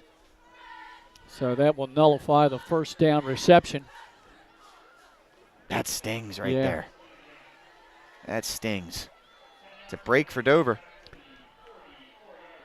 Salesianum had good field position, and probably after that first down, maybe only needed 1 more first down to get into field goal range for Colin Meredick, who has a 37-yarder this year. All right, first down at 20 now. Back at the Dover 44. Throwing down the far sideline. Little push off, no call, and a little bit too far intended for Anton. Not a bad idea. Stower just led him a little too far. Like you said, a little bit of battling, but I like that the officials kept the flags in the pocket there. And there's got to be a little bit of hand battling on these passing routes. And out there defensively, that's Chris Grady, the sophomore cornerback. He was great last year as a freshman. Sure was. Under 55 seconds to go in the half. Storer back to pass again. Looking down the sideline, timing pattern again, looking for Anton. He got one hand on it, but that was it. Off of his fingertips and incomplete. You're looking for the wheel route there. He had him on a linebacker, and again, just a tad off on the touch from Stower. That stops the clock.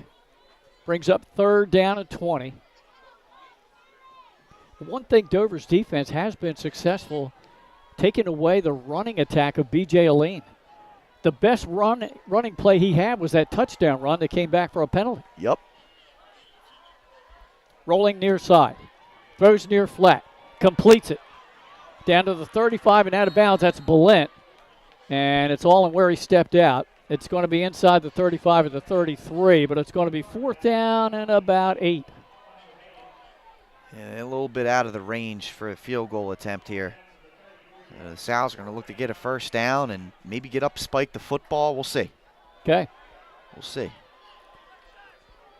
On the clock, 43 seconds. Trips to the top of your screen, a lone receiver to the bottom. Aline rolls far side. Sets up, throws on the run, and that'll be incomplete. Didn't get the hips and shoulders twisted there. Couldn't really get a whole lot on that throw. It looked like he was looking for Ryan, who was beyond the sticks. But he just couldn't get it out there to him, and another turnover on downs. Sally's offense out of rhythm. Out of rhythm. A little bit, yeah. A little bit. And credit Dover's defense. Yeah, absolutely. Their pass rush has been great from Dover. Now, they haven't had maybe as many sacks as that statement may make it sound, but the pressure, the rushes on Stower as a thrower. It's kind of funny that rhymed. He hasn't really been comfortable back there, and it's thrown timing off, and that's important against a passing game like this of Salesianum. Without Kilby, do you think Dover just runs the ball and takes it into the locker room? Let's see. They run the sweep near side. I think that's Cole. Yep. And he got up to the 38-yard line. He's going to pick up about 5 yards. First time we've seen him touch the football tonight, believe it or not, the talented sophomore. Yeah, the only other time was on that botched play. Yep. There was a high snap. He kind of bobbled the hand off. It got late to him, and he was tackled behind the line of scrimmage. Clock running down. I don't even think Dover has to snap it again, Pat. Yeah, I think they are more than content taking a 7-point lead into halftime. Talk it over, make a few adjustments, and maybe see if they can get Kilby back in the game. Yeah, we'll see. Again, I'm not sure what happened. Hopefully nothing serious. That's the end of the half, Pat. It's fun. Fun one here, Glenn. Both teams had their moments. Very entertaining first half. Dover will take the 14-7 lead into the locker room. We'll be back. We're going to run some commercials for you, some of our fine sponsors that help bring you high school football here on Delaware Live. We'll also run the highlight plays, the plays of the week from last week's action. And then Pat and I will be back with some unofficial stats and the scoring plays in the first half. So it's halftime here on Delaware Live, powered by 302 Sports. Hi, I'm Scott Kammerer from Solo Concepts. Today we're at Matt's Fish Camp in Fenwick Island, Delaware. Come check us out. Matt's Fish Camp features seafood classics, coastal comfort food, and chef-driven specials that pair perfectly with our large selection of craft ales, curated wine list, and camp cocktails. Matt's offers indoor and outdoor dining and is the perfect place to have dinner with your family, happy hour with friends, or enjoy lunch at the Raw Bar. Matt's Fish Camp in Fenwick Island, Delaware, open 7 days a week year-round. See you soon. Wraps, signs, banners, and promotional items that can help your business stand out from the rest. Looking for an excellent way to convey a professional image? Customized promotional products are the perfect way to target new customers, increase employee retention, and boost your brand awareness. Let the professionals at Cassidy Graphics bring your advertising ideas to life. Give them a call today at 302-326-2412. Again, that number is 302-326-2412. Again, Cassidy Graphics brings your advertising ideas to life.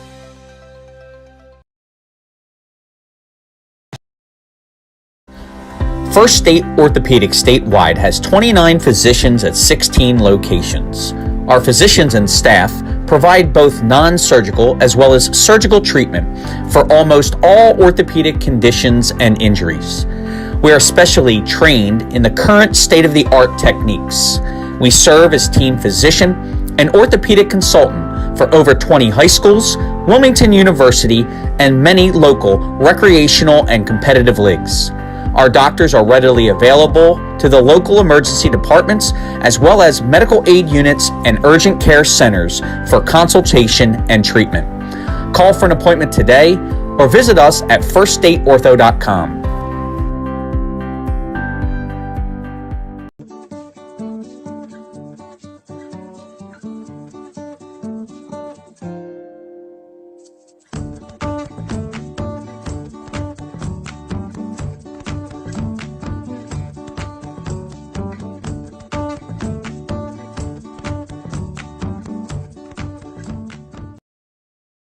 I would always pass by Ferris on Kirkwood Highway, so I knew that they existed. We stopped in the showroom.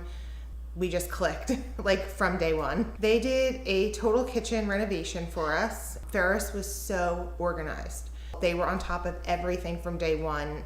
Always here when they said they would be, always on time, kept to the schedule. The level of comfort speaking to everyone that works at Ferris, they were just super friendly, easy to talk to. It was like they were friends, not, people coming to work on our kitchen. The room is totally transformed from what it used to look like. To have all this seating now and the big table, the bench seats, it's great. I love coming home and just walking through the laundry room into the kitchen every day. It was just a great experience. We love Ferris. High Five Hospitality, founded in 2004 when three guys teamed up to introduce the Buffalo Wild Wings franchise to Delaware. To date, they operate 8 Buffalo Wild Wings in Delaware and Maryland. Also the Stone Balloon and Limestone Barbecue. And let's not forget Expectation and 5 Jersey Mikes throughout Delaware. High Five Hospitality's mission is to operate 5 brands that serve high-quality products with exceptional hospitality. Hi, I'm Scott Kammerer from Soto Concepts. Today we're at Fish On in the Villages of 5 Points. Come check us out. Fish On is committed to serving beautiful, simple coastal cuisine in a cool atmosphere with a happening bar, spacious dining room, and outside patio. Popular dishes include the seafood stew and fresh oysters from the raw bar. Fish On's recently renovated event room and is the perfect spot for your next event. Fish On in Lewis in the Villages of 5 Points, open 7 days a week, best happy hour around. See you soon. Hi, I'm Scott Kammerer, president of Sodell Concepts, the best restaurant group in the state, and we're inviting you to come join our team. Sodell Concepts is a growing hospitality company with 16 restaurants and a variety of other hospitality businesses, all located in beautiful southern Delaware. We have recently added many departments to our executive leadership team, including a training department, a property development department, and a construction department. We invite you to come live at the beach and work with a growing restaurant group with many opportunities to advance your career. Sodell Concepts Restaurant Group, come check us out.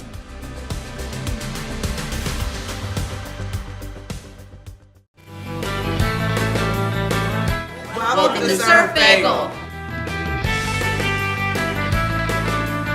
Surf Bagel has served the community in Delaware for over 20 years, providing fresh, hot bagels, breakfast sandwiches, lunch sandwiches, wraps, salads, local coffee and smoothies, and our iconic merch. Welcome to Surf Bagel. We're stoked to serve you. Welcome to Surf Bagel. Hi, I'm Scott Kammerer from Soto Concepts. Today we're at Lupo Italian Kitchen in downtown Rehoboth Beach. Come check us out. Located inside the Hotel Rehoboth, Lupo serves coastal Italian cuisine with fresh pasta made in-house daily. Lupo features plenty of unique craft cocktails and an extensive award-winning all-Italian wine list. Popular dishes include lobster bucatini, veal meatballs, grilled swordfish, and eggplant parmesan. Lupo Italian Kitchen on Rehoboth Avenue, serving happy hour daily and dinner 7 days a week. See you soon.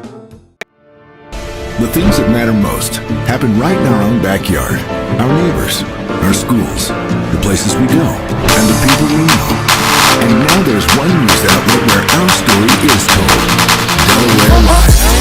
Locally owned, community-based news. Free to every reader.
physical therapists with advanced credentials, but their hospitality, passion, and enthusiasm is what makes the difference for you.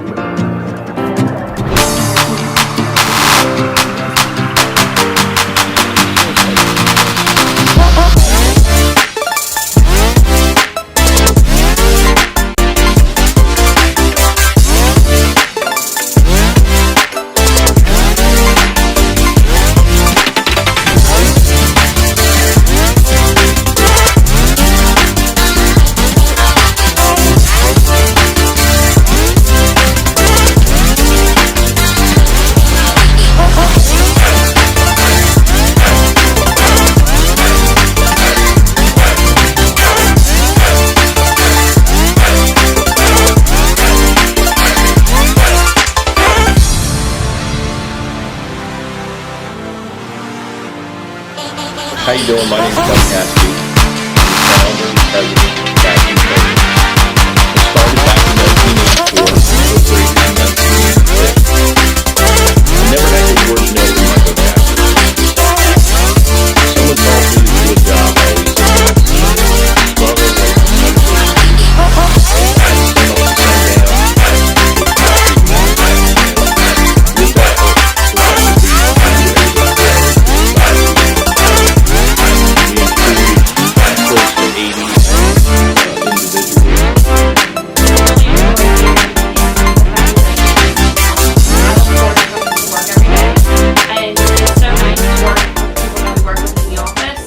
We've really become a family with them. We really create a family experience around here.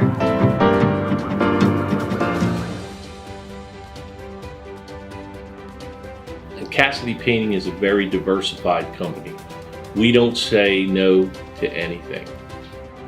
We deal with everything from epoxy floors to painting buildings to spray foam insulation, spray fireproofing. If it deals with a coating, we can handle it. So when our customers call and they're under the gun and they know the need to get a job done, they know who to call because we perform. We've always been performed. We've never been replaced out of 37 years of business. For any of your painting needs, we can handle it.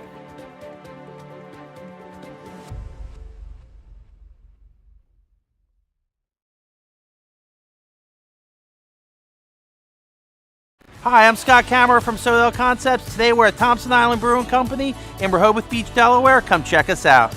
Located in the Rehoboth Gateway next to Blue Coast Rehoboth, Thompson Island will follow the Sodell tradition of serving beautiful, simple food that will pair perfectly with our fresh homemade beer. Thompson Island is a perfect place to have dinner with your family, enjoy happy hour with friends at the bar, or spend a day in the beer garden playing bocce ball and ping pong. Thompson Island Brewing Company in Rehoboth Beach, Delaware, open 7 days a week. See you soon. Your home, your community. It's not just where you live, it's where you belong. At Dover Federal Credit Union, we understand what it means to be local. We started here, and we're not going anywhere. We're as local as it gets, and we like it that way. We're not just a financial institution, we are the local credit union that you can trust.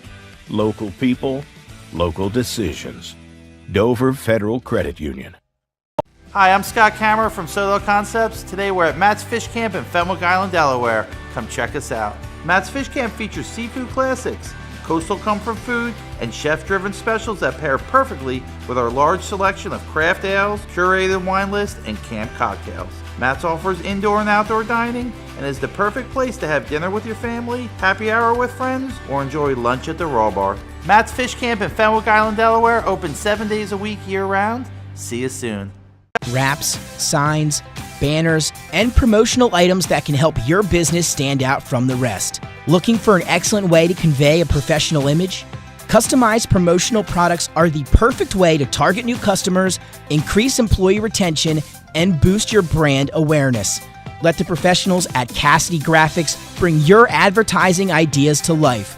Give them a call today at 302-326-2412. Again, that number is 302-326-2412. Again, Cassidy Graphics brings your advertising ideas to life.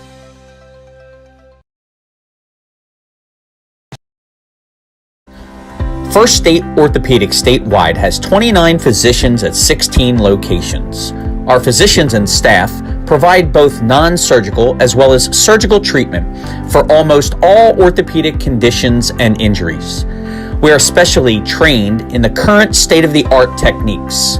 We serve as team physician and orthopedic consultant for over 20 high schools, Wilmington University, and many local recreational and competitive leagues. Our doctors are readily available to the local emergency departments as well as medical aid units and urgent care centers for consultation and treatment. Call for an appointment today or visit us at firststateortho.com.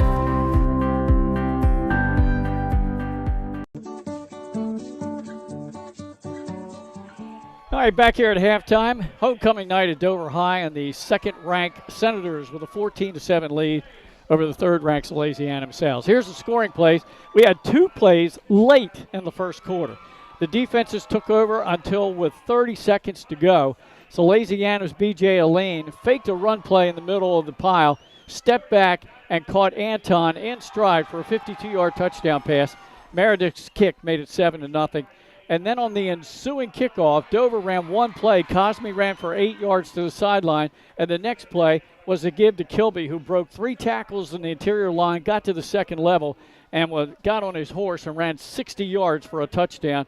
Yoder's kick tied it at 7, and that was the first quarter scoring. In the second quarter, Dover's first drive, 2 big runs again by Kilby, one of 23, the other of 22 yards. And he finishes it off with a 5-yard touchdown run. But after that drive, he went out and did not come back in the game. So unofficially in the first half, we have Jaquan Kilby with 11 carries for 119 rushing yards. Cosme, 5 carries for 23. Cole, 2 for 2. Parker, 2 for 15. And you see the team stats coming up here now. Dover rushed for 163 yards, but they only completed 2 passes out of 6 attempts for 6 total yards. There's the total yardage for Dover, 169. Conversely, Salesianum couldn't get the ground game going. The best running play they had of the game was a touchdown run by Aline, but that was nullified on a penalty. So he ended up carrying 14 times for just 20 yards. Wow. And that was it for the team. They had a couple of TFLs that negated a couple of good runs by Ransom. So 20 yards rushing, team-wise, for the Sows, 119 through the air, as Stewart was 6 out of 13 for 67 yards. He also threw an interception, and then Aline threw the touchdown pass. 119 passing yards for the Sows, 139 overall. So not a big discrepancy in total yardage, only a 30-yard difference. I think the key, Pat, coming out of the locker room is going to be, what's Jaquan Kilby's status? Because Dover doesn't really click on all cylinders without him back there. I agree. That's definitely a big piece of it for the Senators, because this defense in the secondary has figured out the short passing game for Dover. And the perfect complement to that is the running game with Kilby and Cosme. And they found success on both of the touchdown drives on the veer option type play, where Cosme would keep it, would go for 8 or 9, a couple of plays in a row, and then boom, that opened up just enough room for Kilby to take off. And then on the other side, Salesianum offensively had their opportunities. Again, a lot of possessions in that first half for both teams. The difference in this game is turnovers, right? Yeah. Okay, they each have one legit turnover on interceptions, but Salesianum has had 4 drives stalled on downs, including, the 4 of them deep into the zone, where they're a first down away from being on the doorstep scoring. So if they can get that offense going against the short field and get into some rhythm, we're going to have ourselves a fight to the finish here in the second half. Special teams edge goes to Salesianum. They had a couple of nice punt returns that got them set up in great field position. They won the field position battle in the first half, and I think they had 3 drives, maybe 4, that started in Dover territory in that first half. They did, and again, it's you'd get maybe one first down, then a penalty would happen. Maybe you'd get close to being a 3rd and short, and then you can't convert on the 4th down. I mean, there was only, I think, one punt? Yeah. They only punted the ball Apparently. once or twice. Yeah. And, it's just they kind of got to get out of their own way on the offensive side of the football. Now, flip side, defensively, they've done a pretty good Oh, job. yeah. Both teams have. I mean, Yes. I know it's 14-7. You're like, oh, well, they gave up 14 points, Pat. 28. You give up 28 a game. That's not great.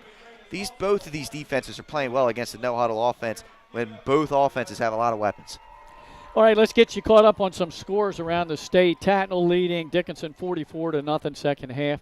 Hodson 19-0 over Cape down in Lewis. That one's in the third quarter. In the fourth quarter, Caravel 14-2 over Archmere. Milford 35-0 in the fourth quarter over Concord, running clock there. St. Mark's 28-6 in the third over Cesar Rodney. Smyrna leading at the half over Apo 20-0. First home game of the year for the Eagles, looking for their first win of the year. And another score we have, a little bit of a surprise to me, Sussex Tech trailing Odessa 28-0 at the half, and that game is up there at the Appoquinimink River where they had the rumble on the river. Remember that? Mike saying, what river is there by Odessa? It's the Appoquinimink River. It's close. Those are the scores we have at the half. All right, we see the special teams players for Dover back out on the field. We're waiting for the other two teams to come back. This being homecoming night, there was an extended halftime here at Dover High. Hey, Glenn, and again, this is a fantastic game tonight, and once again, we got to give a thanks to our Game of the Week sponsor here, First State Orthopedics. They are our official Game of the Week sponsor. First State Orthopedics, 29 physicians at 16 locations, which provide both surgical and non-surgical treatment for a variety of orthopedic conditions and are specifically trained in the current state-of-the-art techniques. They serve as team physicians for over 20 high schools, Wilmington University, and many local recreational and competitive leagues. Their doctors are readily available to all the local emergency departments, medical aid, and urgent care centers for consultation and treatment. Give them a call today, 302-322-3400, or visit firststateortho.com, and be sure to mention that you saw their ad right here on Delaware Live Sports. Tremendous folks out over there at First State Ortho for sure. And tell you what, Glenn, great choice for our Game of the Week here. Oh, yeah. Gotta admit. Admit. I thought it was kind of funny. I was listening to you guys doing the – well, actually, you weren't there either. You and I were absent from the Buffalo Wild Wings Delaware Live weekly show on Wednesday night.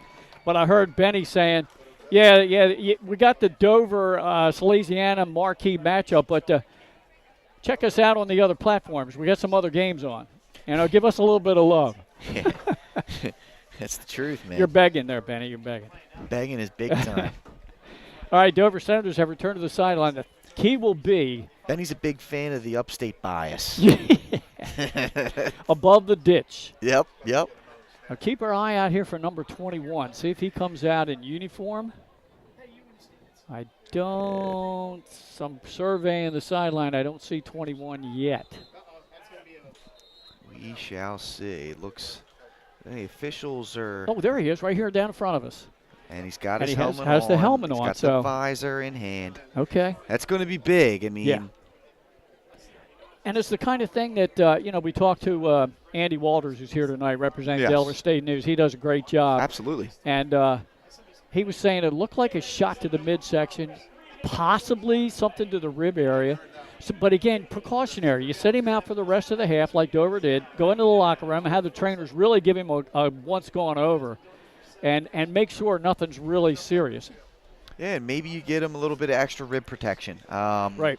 A lot of times you see those quarterbacks wear the flak jackets. Yeah. I mean, I know not everybody has those, but, if you have an extra one, maybe you take the time at halftime to strap it to the shoulder pads. I'm not sure. But, yeah, we'll see. Hopefully he's okay. I mean, he is such a game changer for this Dover team, and obviously you want to see all the great athletes out here at full strength. In a game like this. Pat, he also plays outside linebacker on defense. I'm curious if we see him get back in the game offensively, if they don't use him on defense and give him a breather there. It's a great point, Glenn, right? Try to preserve him on the side of the football where he's a bigger key. I mean, don't get me wrong. He plays a part on that defensive side too. They've done pretty good without him on the defensive side of the football, and he is a difference maker at the tailback position. So I feel like that would be the priority. Let's call out a couple of names that had fantastic first halves. On the defensive side of the ball for Dover, how about Amir Byram? was all over the field, and Michael Stevenson, the junior defensive end, wreaking havoc along the trenches. Yeah, I mean, multiple QB pressures. He had, I believe, 2 sacks. And then the difference maker in the secondary, Ja'Kai Tillman. He's been phenomenal. He was second team, I believe, last year was All-State. Yeah. Team All-State secondary. And, he had a pass defense on the first possession to turn over Sally's on downs. He's had multiple tackles as well. He's been great. And then on the other side of the ball, Glenn, you got to look at R.J. Johnson. He has been phenomenal in pass rushing situations, a couple tackles for loss. And Nick Strzelski, we mentioned him as well. Interception, big punt return, and a few big-time tackles to stop would-be touchdowns for Jaquan Kilby. So all those players on the defensive side of the football making plays, and you have to in a game like this that's going to be as tightly contested with the amount of game changers that you have on the offensive side of the ball. Some guys are going to have to step up on defense, and they've done so. All right, about ready to start the second half. We see the official waving. Well, he wants the clock to go to 0. Yeah, it looks like they want to get this thing Yeah, they want to going. get the second half underway. We do too. Yeah, it was an exciting, entertaining first half. Yoder to kick it off. Salesianum has done very well on returns tonight. Back deep to the far side of the top of your screen is Aline. And to the bottom, can't tell if that's 19 or 18 if he turns around. Number 18 to the bottom, and that is game on. So they're the deep backs. Will the ball get to them? Let's see. Yeah, Yoder's got the ability to put this thing into the end zone, Glenn. That's one thing I was going to tell you about Salesianum's kicker, Colin Meredith. He's had quite a few touchbacks this year. Yeah. A lot of wind here tonight at Dover High. High, end over end, and is taken by the up back at the 10, up to the 20, 25. Gaiman crosses the 30 out to about the 33-yard line, and that's where the Sounds will operate offensively. Let's see what adjustments the Salesianum offense made here at halftime. Could not really get things going, as you said, on the ground game. Less than 2 yards a carry for this group. All their big run plays have been only because of holdings at the end of the day. Yeah. They've all been called back. So they've had a couple of completions, but the lone pass play that had any success was with this young man back there throwing it, B.J. Aline. Anton split to the bottom of your screen. Lego in the game and a slot receiver. And then trips to the top. So empty backfield. Is that a lean back there? It is.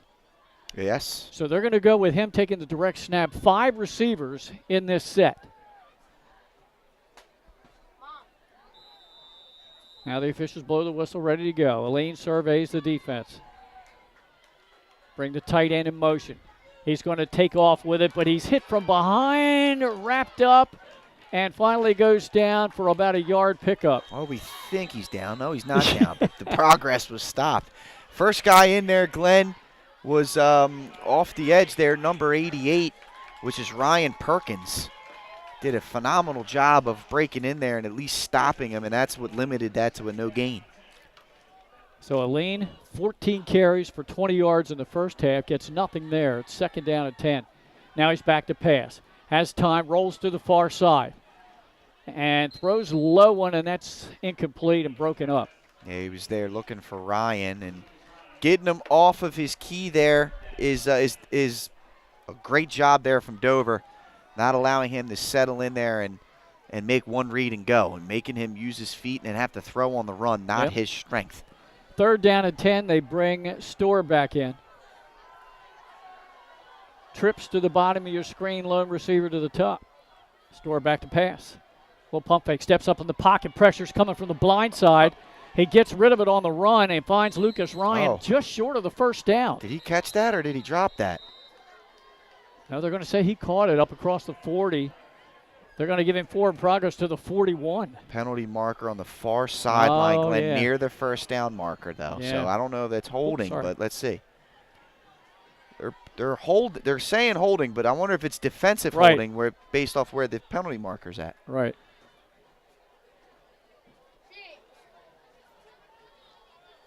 I'm still waiting for the official to make the call, and it is illegal use of hand. Now it is a hold against the defense. And that's the pressure you can put on a defense if you get the passing game going.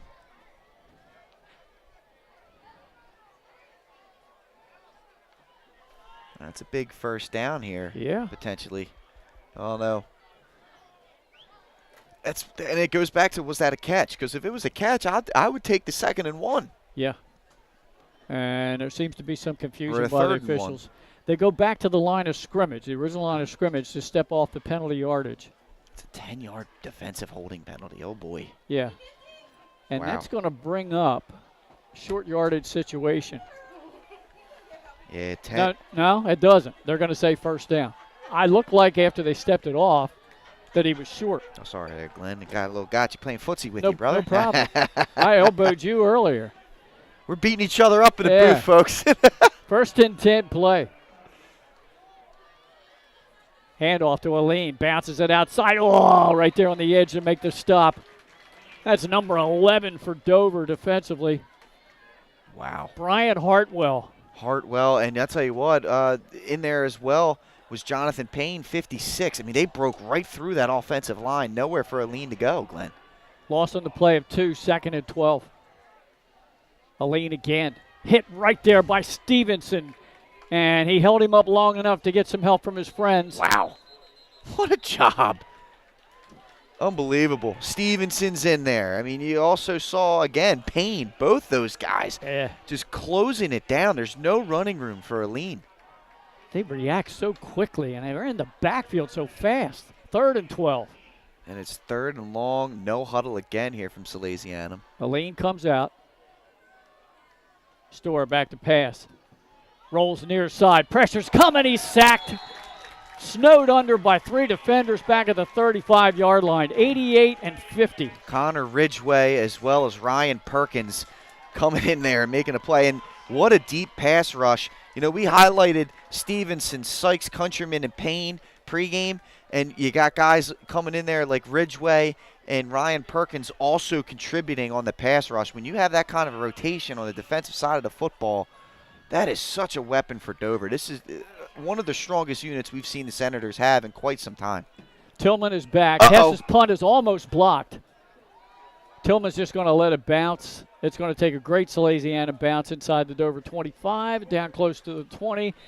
And the Senators will trot the offense out, and Jaquan Kilby has a helmet on, and he's going back in the offensive huddle. That's a great sign to see. Phenomenal sign to see there for the Senators. And there you have it. We have our answer. So letting him take the defensive snaps off, limit the punishment that he's taken, limit the hits that he's taken, utilize him where he's the big difference maker, which is the offensive side of the football. I think that's the right call, Glenn. Yeah, I agree with you, Pat.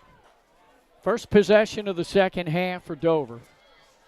9:25 to go in the third quarter. 14-7. Senators have the lead from their own 20-yard line. Kilby in the backfield with Cosme. Cosme takes a snap, gives it to Kilby. Bounces it outside, gets the edge inside of a defender, then stood up, but he crossed the 25 out to the 27-yard line. Took a shot right to the midsection right away, and he bounced right back up, which is a great sign to see. That's a heck of a first down run. 7 yards, you'll take that, Glenn. You'll take that. Looks like they're going to give him officially credit for 6. We'll call it 2nd down and 4. Brought the ball back just a little bit.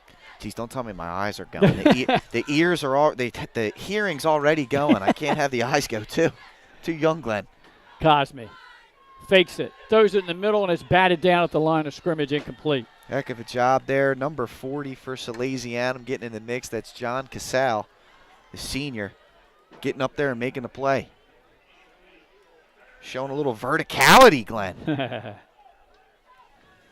Incomplete, 3rd down and 4 coming up for Dover.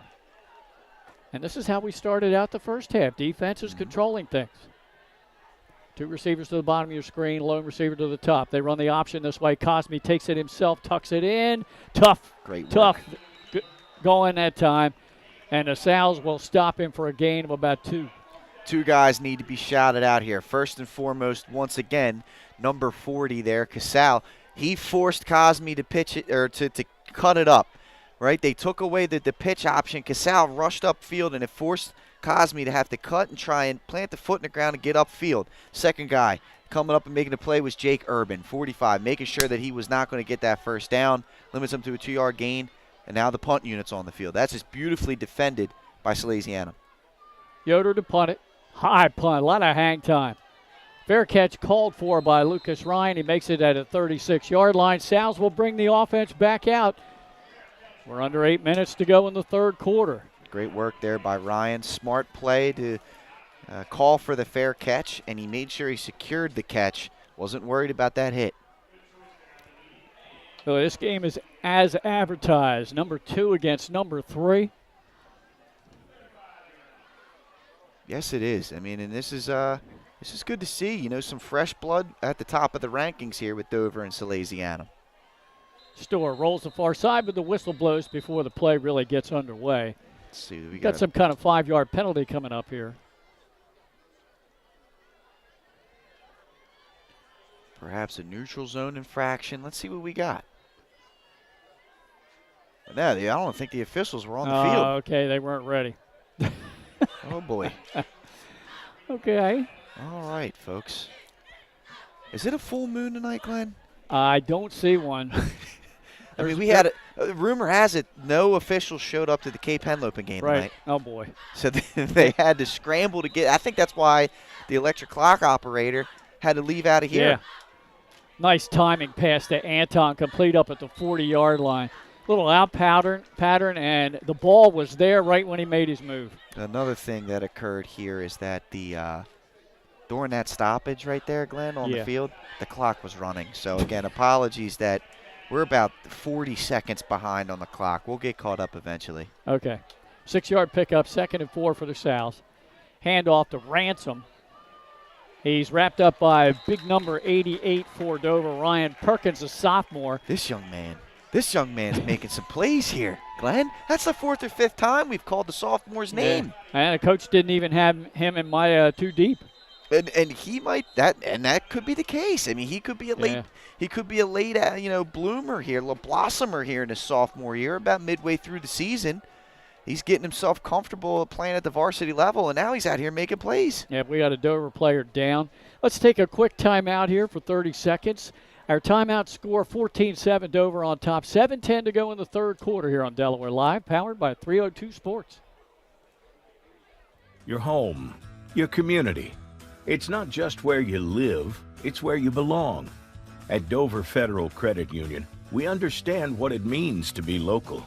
We started here, and we're not going anywhere. We're as local as it gets, and we like it that way. We're not just a financial institution. We are the local credit union that you can trust. Local people, local decisions. Dover Federal Credit Union. Your home, your community.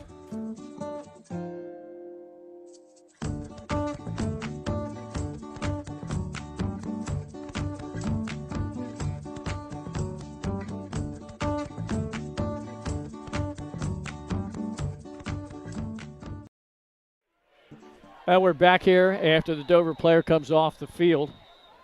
And the officials ready to go. 3rd down and 3 for the South outside their 40-yard line. Store rolls far side, throws it downfield, and looks like he has Belen complete in Dover territory for a first. How about that? Good play call right off the jump. Get that ball into Belen's hands. And just to note that, unfortunately, that player that was injured there was Amir Byram, who has had himself quite the first half in this one. That's a shame to see that young man. Hopefully everything's okay there, but that's a big difference maker on the defensive side of the ball for Dover. You already have starter Jaquan Kilby at linebacker, not playing defense. Got an update for you. Smyrna now leading Apo 32-0 into the fourth quarter, and Caravel now leads Archmere 21-2. Big bounce back for the Eagles after taking the loss up at Abyssinia last week. Store takes it, hands it off to B.J. Aline, slashed through the line that time, stood up in the second level, and that's 88 again. Getting in there is Perkins. Perkins tried to rip the ball out. So he was trying to rip the ball out and force a turnover. Aline picked up about 4 there. And another unfortunate Another situation Dover player, for yeah. Dover. Some pain. A little slow to get up. So Senators now starting to get That's banged up. Tillman. Yeah. Starting to get banged up a little bit defensively. So their leading tackler in the first half, Byram, goes down, and 2 plays later, one of the playmakers in the secondary, Tillman. Yeah. And like you said, Kilby not playing defense here in the second half. Right. They're trying to limit his contact after. Yeah, he kind of got injured in the first half. Yeah. Tillman's kind of limping off. Hopefully that's just some cramping. Or maybe he just tweaked the ankle. Yeah, they didn't even get the player off the field. I mean, you got to step in there and stop this. Don't let the snap get off if the players aren't off the field yet. Yep. So they'll replay it, 2nd down and 6. 6:44 to go in the third quarter. No score so far in the second half. So Dover's still on top 14-7. All right, 2 receivers to the bottom of your screen, 1 to the top. Great opportunity here for Salesianum to draw even. Aline gets the ball, tries to put the head down, but right there was Stevenson. Now the offensive line is trying to push the pile, and they do a good job of it. Number 77 in there. Offensive line, who is that? He wasn't in the starting lineup either. That's Luke Gasevich. Great work from Gasevich, and that's just, good job by Aline keeping those feet churning. And where Dover was doing a good job of taking the legs out in the first half, they haven't here in the second half, and it's allowed Sally's to kind of push the pace a little bit here. Back to pass, rolling far side. Storr surveys the field. Now he rolls back near side. He has running room. 15, 10, 5, and Storr's in the end zone, but there's a flag down at the goal line. Interesting. I'm curious to see what this penalty is. Great work by Stower, working through the pocket and then scramble mode, getting into the end zone. Are they going to call a hold here? It is. It's a hold. It would be a 14-yard touchdown run, but this one's going to come back. So the second time tonight, a touchdown nullified by a penalty against Salesianum. Huge there. Huge play. Great work from Stower, though, and it's tough out there as a receiver when you see your guy coming to run and you got to try and open field block. That is not an easy task to do. So they'll replay 3rd down. They bring it back to the line of scrimmage, step off the penalty yardage. The penalty occurred down around the 1 to 2 yard line, so it'll be 3rd down and short, 3rd and about 1. Ransom comes back into the offensive alignment. Aline is in there as well. He's going to take the direct snap. 3rd and short at the Dover 13-yard line. Aline hands it off to Ransom, has a big hole in the right side. Stiff arms a defender, and coming up there to make a touchdown-saving tackle for the Dover Senators is Nassim Kazmi. Wow, I mean, Nassim, he came up with tremendous aggression and just attacked Ransom, who's a power runner, and just stopped him right in his path. That's a big-time tackle from the starting quarterback there for Dover. And, again, another scary sight on the field. Another Dover defender down on the turf. It's Jalen Peace. It's like this is a better sign. He's rolled over and got himself up. He's grabbing the back of the leg, maybe. He may be cramping up. He looks like he's cramping up. Yeah. 5-yard pickup for Ransom when it looked like he was going to go in for the score. I know. That looked like the holes the Eagles were opening up for DeAndre Swift on Monday night. They did. I am impressed with that young man. Yeah, how could you not? How could you not be? All right, so it's 1st and goal for Salesianum. Officially, it looks like the ball's at the 9-yard line. All right, a lot of reserves in here for Dover. Are they going to be able to step up? Let's see. Aline will take the direct snap. He takes it himself, runs behind Ransom, but jumping on top of him from behind, making the stop. That's Mr. Perkins. No, that was Stevenson was that it time. Stevenson How about that time? that? I It's thought it was one of the double other, eights. Glenn. You can usually, it's one of the other guys, it seems like, every other play. No gain. And it's good to see Byram is back on the field for Dover for the Senators. So And it looks, I don't see Tillman back out there, but Byram's back in. That's huge for the Senators. Store back in offensively, rolls far side, throws into the end zone corner, and it was in and out of the hands of Balint. Pretty good defense back there, though, by Cosme. Yeah, Cosme undercut the route. I can't tell if he got a hand on it. He might have deflected it enough to where Balint couldn't quite haul that one in. Heck of a job. I'll tell you what, both sides of the ball for Nasheem Cosme tonight. He's made a couple of great plays with his feet on offense, and he's come up and made a couple of tackles as well. 3rd down and goal for Salesianum at the Dover 9-yard line. Store with a lean to his right. He's back to pass. Throws near side, jump ball. A nice one-handed attempt made by Anton, but he couldn't pull it in. Defending back there, number 31, Tamir Darden-Jefferson. Yeah, he's one of the best, Tamir Darden-Jefferson, and one-on-one, did a great job not allowing the receiver to get behind him, and just great coverage there, and it's going to force the Sows to bring the field goal unit in. Yep. On the field is Colin Meredick. He's kicked 2 field goals this year, his long as 37. This one will be 25 yards out. So this is well within the range. Good snap. Placement's down. Kick has the distance. The kick is good. 3rd field goal this year for Meredick, and that closes the gap to 14-10. Under 5 minutes to go here in the 3rd. Like it there from the Salesianum group, but you got, frustration there to get down close yet again and not get a touchdown. How many times have we seen this Dover team, this Dover defense, bend but not break? They forced 4 turnovers on downs on their defending their side of the field, and now they forced 3 points instead of allowing 7, and it was the 2nd touchdown of the game for Salesianum called back. So this defense has stepped up when needed, and that's big for Dover to only allow 3. And especially with all the players that are gone down for them.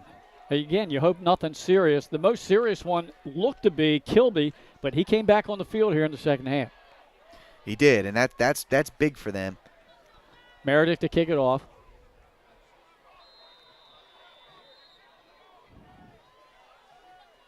He's ready, approaches the football. Nice kick. That one's going deep. Goes all the way back inside the 10 to about the 7-yard line. Oh, wow. Nice juke move. Making the first man miss. And did I see a flag go down? You did. Yeah. That's Darden-Jefferson on the return. Yeah, nice move. Let's see what the penalty marker is. More than likely it's going to be holding. Yeah, or an illegal block. It looks like the flag was thrown about the Dover 35-yard line. And here's our white hat. And it is a hold on the return. By the way, let's run down our officials again. The white hat is Terry Handy. He's the referee. Umpires Carl Phelps, linesman Richard Kirchival, line judge James Ferguson, field judge Al Tennell, and Charles Gibbs, the side judge. Hey, Pat, I wanted to tell you, we're talking about 2 really good kickers here in this ball game tonight. How about the Cape Henlopen kicker so far this year? Will Ingerski, 17 of 17 on point after attempts, and he has 15 touchbacks on 19 kickoffs. Wow. A lot of great kicking going on around the state. That's a weapon. Oops. Beating me up, Glenn. Beating me up, man. High snap. And taking on the tip drill. Kilby gets it. Spin move. Trying to get back to the line of scrimmage. He does. There'll be no gain on the play. Great work there by that Salesianum defense. Just swarming Jaquan on that. And yeah, that's the 2nd snap we've seen go high. And somehow Kilby picked up 3. Are you kidding me? Yeah, he did. He gained a couple. Wow. 2nd down and 8 for Dover. Ball at the 25-yard line. Yeah, Dover's got to clean that up. And the gun, a couple of high snaps. And Parker's going to join him in the backfield here. He had 15 yards rushing in the first half on just 2 carries. A fake, they pass it to Parker. He bounced out on the sideline right around the 30-yard line. Let's see where they mark him out. Looks like shy of the 30. At about the 28-yard line. So a pickup of about 3.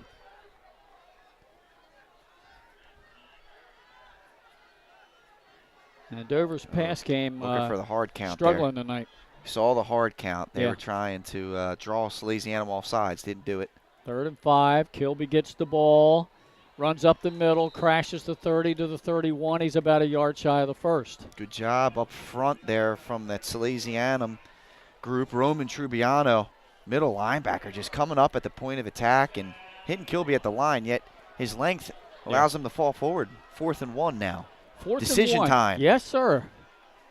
Looks like a jumbo package coming in here, Glenn, Yeah. for Dover. Yeah, extra bodies. Yeah, we saw. Earthquake. Yep, Smyrna calls it the earthquake. I don't know what Dover calls it, but I know Chip Knapp would tell you, hey, we're not calling it the same thing Smyrna does. Tornado? What do we, you know what I mean? Hurricane? All right, here's the 4th and 1 play. Oh, he tripped. Tripped. He might have fallen tripped. forward and gotten the first down. Well, it's going to depend on the spot. That looks like the judge is giving him first down yardage. It was whether or not the knee fell. Kilby got the ball. If Kilby kept the knee off the turf and was able to fall forward like that, he may have got it. Let's see. Might have to bring the chain gang in. If not, if they didn't convert here, big turnover on downs for the Sows. They're going to bring the chain gang in. The first time I've seen a measurement this season. And you know what? It's a beautiful thing, you know? It really is. I'm a huge fan of the chain gang. I think that they're underappreciated. And I think that, you know, there should be more measurements, you know? We need more of those Gene Steratore moments where he breaks out the index card to see if there's any space. All right, I got the binocs out. Let's see. Salesianum thinks it's not a first down. It looks like it's not. Yep, Salesianum will take over on downs. Big turnover there. Yeah, that's huge. Yeah, Salesianum down by 4 points with 2:47 to go in the third. Will get the offense back out in great shape. Great shape is right again. Another short field for the Sows. Are they? It's just, are they going to be able to take advantage of it? I mean, this has kind of been. They've had their opportunities here, Yeah. And it's been, you know, a stop on downs, a holding penalty here, there, forced to kick a field goal. Let's see if they can finally punch it in and take the lead. All right, Storer is in at quarterback. Aline to his right. Trips to the top of your screen. Lone receiver to the bottom. He rolls far side. Pump fake coming from behind as Stevenson gets a sack at the 40. Wow, what a job. Stevenson just unloaded on him, and Storer had that ball loose. He's lucky. What grip strength to hold on to the football. Taking the hit from behind. He's lucky he didn't fumble that. That's a loss of 8. Here you go. Short field, and now there's a big loss. That's 2 consecutive sacks for Dover. And now it's 2nd down and almost 20. Storer in the gun. Again, Aline to his right. They bring Lucas Ryan in motion. Aline gets the ball, bounces it to the outside, cuts through into the second level, grabbed from behind and spun around, but not before he gets to the Dover 25. Amir Byram on the stop. Great work there by Byram, and you know they did a good job of sealing the cutback lane because once again Ryan Perkins was trying to sniff a short gain, but they were able to push him aside, and Aline cut right off of him. 16-yard pickup, his best run of the night. Aline gets it again, trying to fight for first down yardage, and he's going to be very close. I tell you what a job there from Aline and this offensive line to give him the ability to get close. I mean, that first down play was a disaster. And now here they are with a chance in a short yardage situation. I thought he gained a couple there. He didn't get anything. It's going to be 3rd down and about 2. Still 3rd and 2 after 2nd and 18 is darn good. And now they move the down marker. It's 3rd and 1. Aline will take the direct snap. He fumbles it, picks it up on a bounce, and coming up and making the stop is Perkins for a loss. What a job by Perkins. And again, Sally's just can't get out of their own way here. A bobbled snap on that one allows Perkins to break through, and good job securing the tackle by the young sophomore. 3-yard loss, so it's now 4th down and about 4. I think Sally's thought that was 4th down. I think they did too. And I think it was too.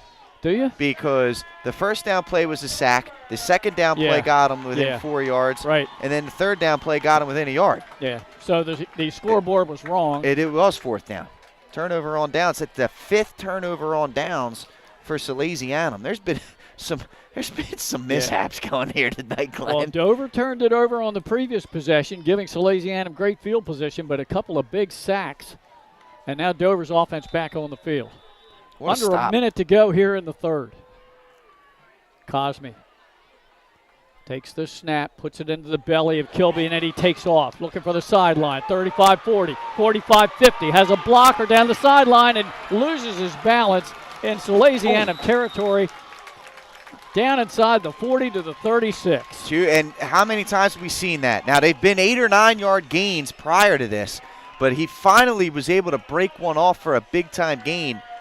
The defense is flowing to Kilby, and his ability to pull it and run makes him extremely difficult to defend. 38 yards on that gain by Cosme. Now Kilby up the middle. He's got some blocking. He gets into the second level, and he's inside the 30 down to the South 26. He'll gain 9. That's the recipe for Coach Chip Knapp. Cosme keeps it, and then the very next play they give it to Kilby, and he gets positive yards. We've seen it 3 or 4 times already tonight. They give this one to Cole. Cole on the sweep. Down inside the 20.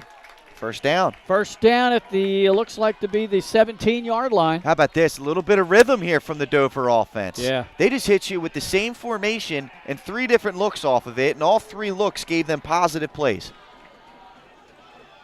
9 yards that time for Cole. Keeps it again. Yep. Fakes it to Kilby. Gets to the 15 and then bounced out around the 14-yard line. Right, they're going to give him progress to the 13. Yeah, I mean, and that play is made because he breaks the tackle in the backfield. That was good decision that time on the read, because he had it in the belly of Kilby, pulled it out, and 2 Salesianum defenders tackled Kilby. Yeah, and there was a third guy there to take Cosme, but he was slippery enough to break it, and he turned what could have been a loss of 3 into a gain of 4. That time a Salesianum player was slow to get up, so Roman Trubiano is being helped off the field. Looks pretty much like he's going off under his own power. Cramping potentially there. And I tell you what, Trubiano's been good tonight. He has a few big-time tackles for short gains. 8 seconds to go here in this third quarter. Dover knocking on the door, leading 14-10. Cole in motion. Cosme takes it himself on the quarterback draw. He's inside the 10-yard line, fighting for yardage down close to the 7. He's close to first down yards right there. That's going to do it here for the third quarter. I love Cosme. How about that, lowering the shoulder? I'm telling you, we've got a heck of a ball game here tonight, folks. We've got 12 minutes left on the stadium clock. Don't go away. We'll be right back here on Delaware Live, powered by 302 Sports. I would always pass by Ferris on Kirkwood Highway, so I knew that they existed. We stopped in the showroom. We just clicked, like from day one. They did a total kitchen renovation for us. Ferris was so organized. They were on top of everything from day one. Always here when they said they would be, always on time, kept to the schedule. The level of comfort speaking to everyone that works at Ferris, they were just super friendly, easy to talk to.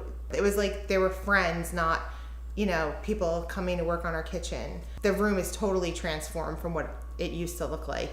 To have all this seating now and the big table, the bench seats, it's great. I love coming home and just walking through the laundry room into the kitchen every day. It was just a great experience. We love Ferris. I would always pass by Ferris on Kirkwood Highway. Glenn Fraser alongside Pat Garriantes. Glenn Hiller on camera tonight, and Mike Lang from 302 Sports is down on the sidelines as we are ready to go here to start the fourth quarter. And I believe Dover got a first down on that Cosme carry, so it'll be 1st and 10 from the Salesianum 14-yard line, and now we have official timeout. There's been a few of those tonight, Glenn, keeping us on our toes. Well, the guy holding the down marker has 3rd down. Yeah, he hasn't changed, so maybe it was 3rd and Now they still got to set the chain gang. He didn't quite get the first down, so it's going to be 3rd down. It looks like less than a yard. So they'll go to that bunch formation that looks a lot like the Smyrna Eagles earthquake that they developed a few years back. The power formation. I mean, I think this is 2-down territory for Doe. I know Yoder can push it to 7, but with less than a yard, I think you got to try and assert your will here. Looks like Kilby and Parker will be in the backfield. Third down, less than a yard. Looks like there's an illegal park job out there in the parking lot we're hearing. A Nissan Altima. Well, that lets me out. I know I'm legal. All right, here we go with a third and short play for Dover. Parker takes the snap. Or is it Cole? Bounces it to the outside for a touchdown. Parker. That is John Parker. And he goes in from 8 yards out. It was third and less than a yard, 8-yard touchdown for John Parker, and that extends Dover lead to 20-10. Big right there, Glenn. And like you said, he just emerged from the mass of bodies and broke right through for a touchdown, and that gives a little bit of comfort zone for Dover. First time we've seen a two-possession score on either, two-possession lead on either end. So Dover scores on the first play in the fourth quarter. Yoder trying to make it 21-10. Snap, placement's down. Somebody came through there, but he still drives it through the uprights. As we keep it right here, Pat, it's now 21-10. More fireworks here at Dover High. How about those? Might be the most quiet fireworks I've ever seen. I was expecting a pop, and I didn't hear one. But how about that? Yeah, big. And then now there's a mist out there on the field, so the ball's probably slippery. Yeah. What a job, though, by Dover. What an answer. Yeah. To the field goal, yeah. To the field goal. And given the short field, again, to Salesianum. And coming up with another 4-down stop. Yeah. And we got to credit Cosme on that drive. Great job on the read fake, pulling the ball away from Kilby, and he had the big run in that drive, 38-yard carry. Yeah, and it's good to see him back on the field. So Dover up now 21-10. We still have plenty of time left in this football game. And one thing we've seen tonight is very good special teams play out of Salesianum. Yeah, they have. They've been very good on their coverages. They've had some good returns. Obviously, the field goal as well. B.J. Aline is back deep to the top of your screen, and to the bottom is Game On. Here's Yoder's kick. Sweep kick, center of the field. Up back takes it at the 31. That's number 22. Gets to the 40. And will be gang tackled shy of the 45-yard line. On the return, number 22 is Jacob Ziegler. Hey, why not? Ziegler got upfield, try to make something happen. All right, Salesianum has had some advantageous field position here in the second half, but unable to really move the ball that much. They did have the one good drive, touchdown run nullified on the penalty, and had to settle for the field goal. They just haven't been able to get the passing game going, Glenn, and that's allowed Dover to take and pin back on the run game. And then obviously the 2 touchdowns called back. Elaine gets the call, runs right into Stevenson, bounces away, and then goes forward for about 5 yards. I don't know how he got away, but credit to him, and he turns that into a 5-yard gain. Right up to the line of scrimmage, 2nd and 5. Pass in the near flats, complete to Ziegler. He sidesteps one defender, but that slowed him down, and then he's going to be gang tackled shy of midfield. The team ball pursuit of this Dover defense has been on display here tonight, Glenn. I mean, you have 3 guys there from each of the levels. Stevenson from the line, the linebacker there, which was Hartwell, and then you had Tillman from the secondary. Hartwell must be spelling Jaquan Kilby at linebacker. I think he is. I think that's exactly where the position he's filling right now. 3rd down and 4 for the Sal's. Aline gets the ball, stood up at the line of scrimmage, bounces away, but will come up shy of midfield. It'll be 4th and 3. That was Peace on the tackle, and Dover's just winning up front. I mean, Aline, there's very little push by the Salesianum offensive front, and Aline's got to try to bounce off of guys and find holes right now. I mean, the first down play worked, and he did. The 3rd down play did not. All right, Sally's will go for it. Watching for the hard cadence here. They did it once and drew Dover off sides. 10-19 to go in the ball game. 11-point lead for Dover, 21-10. Store They're going to set up screen, top of your screen, and Wow. good pursuit by Dover, getting in there, making the stop. Number 31, Tamir Darden Jefferson. Beautiful job by Darden Jefferson. They right away saw the screen. They flew up, and there was just nowhere to go. And this Salesianum offense has just been really stagnant, for the most part. When they've been given field position, they've done well. Penalties have hurt them in the short position situations. But when they've had to drive the field, they've struggled. And this Dover defense is swarming all over the field right now. Homecoming night here at Dover. They're trying to get their first win over Salesianum in what we think might be 30 years. In the last decade, we know they are winless in 9 attempts. But they're leading here tonight. Gives up the middle. Jaquan Kilby does a stutter step move, and he gets down to the Sal's 40-yard line. He's going to pick up 8. Good. You can't ask for a better first down run right there. Unofficially, I have him for about 150 yards rushing in the game. By far and away, that's game high. And that's after sitting for a few possessions. Almost the entire second quarter, yeah. Second down, about 3. Cosme takes it himself. He has a first down and more. He's into the second level at the 20, 15, 10, 5. Cosme scores. Out of a cannon, Glenn. Just turned on the jets and just was knifing through the defense at a different speed. 41-yard touchdown run by Nasim Cosme. He's been good tonight on the keepers. Yes, he has. He has been, and he finally broke one. He broke one on the last drive for a 38-yard gain, and then he busts that one for a 48-yard score? Is that accurate? No. Okay. The original line of scrimmage was the 48. They actually had the ball at the 41 after the run by Kilby. The scoreboard did change. So a 41-yard touchdown run after he had a 38-yard run in their last scoring drive. Oh, wow. What a job busting through the line. That's great timing. And the Dover players are saying, hey. Well, and there's flags all over the place.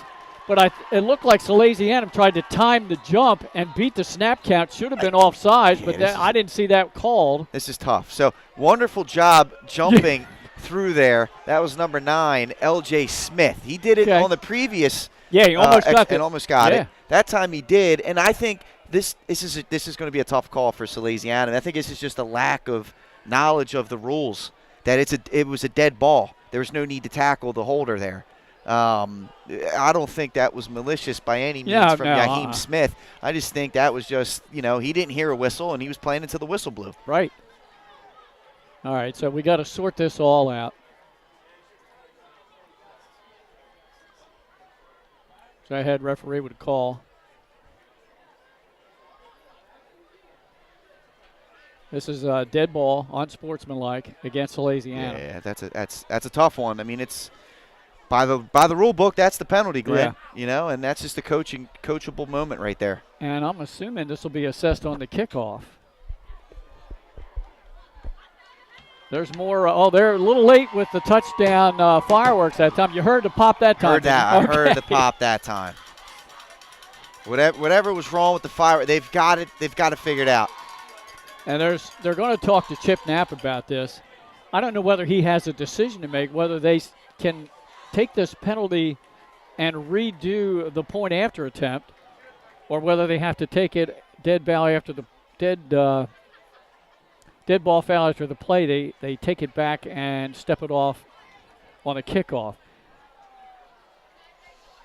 And it looks like it's going to be on the kickoff.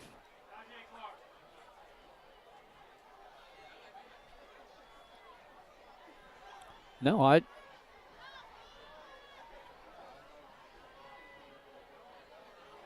still trying to figure this one out. It looks like Yoder's going to get to kick this from a point on the field where he should easily be able to boot this into the end zone for a touchback. So it's now 27-10. Dover has broken this one open in the fourth quarter. Well, now the decision is: do you kick this through the end zone, or do you try and pooch this and pin them? As good as Salesianum has been on all the returns, if I'm the special teams coach, I want Yoder to just put this through the back of the end zone. I'll let him come out to the 20. 9:20 to go in the ball game. It was 14-10, but Dover scored on the first play from the fourth quarter on a Parker 8-yard run, and then a 41-yard run by quarterback Cosme. That was just a heck of a run by Cosme, too. I mean, he was just playing at a different speed on that play. I'll tell you what, this is the best I've seen Cosme play in the 2-3 years I've been covering his games. He's taken a noticeable step, Glenn. I completely agree. So it looks like they're just going to boot it through the end zone. So yeah, automatic touchback. They had a chance there to kind of pin them, kind of negate the advantage there. But let's see what this Dover defense has been good. I don't really think it matters where Sally's is getting the ball at anyway. I mean, they're kind of flying all over the field right now. I have Dover unofficially for almost 300 yards rushing on the game. Wow. I got him at 298 right now. That is impressive, Glenn. They're so hard to defend. They're so fast. Yeah. Store in the backfield, flanked by Aline. Sets up near side, throws it on the out pattern. Good timing pattern and a catch made up near the 40-yard line. And on the reception, number 85. That is Vernal Gary. Hey, great work. Good throw. Good poise. And Gary went up and got it.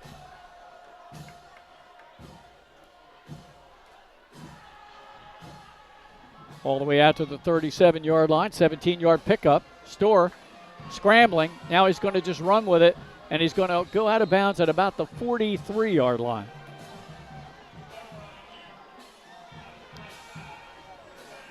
And now I think you're seeing a little bit of the defense kind of taking a breath off right now. They're going to have to try and get themselves reacclimated into this one. Yeah, 17-point lead.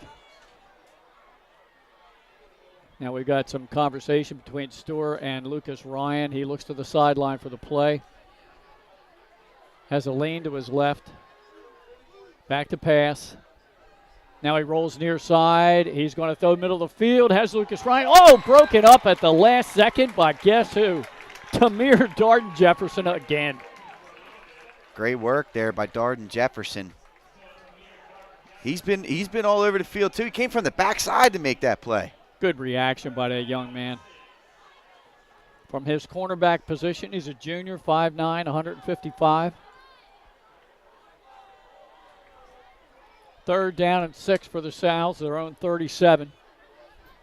Store looks middle of the field, steps up in the pocket, eludes a defender, runs with it himself. He gets the first down at midfield, 45, and out of bounds in Dover territory about the 42-yard line. That Storer a little slippery out there. Looking a little Johnny Manziel-esque on that scramble. About 21 yards on that scramble. That'll help negate some of the sack yardage he's lost. And we've got an injured Dover player again down on the field, so we've got a timeout. That's number 56 for the Senators, John Payne, who's played a pretty good ball game tonight. Yeah, he and this whole defensive unit, honestly, Glenn, they have had their backs pinned against the wall the entire night. They've short field after short field. Sally's has won the field position battle for sure, and they've stepped up. They have stepped up. End of the third quarter down at Lewis. Hodson 27, Cape nothing. Taking us a chance to get some scores updated. Final score from Smyrna. The Eagles get their first win of the year in their first home game of the year as they beat Appoquinimink 48-16.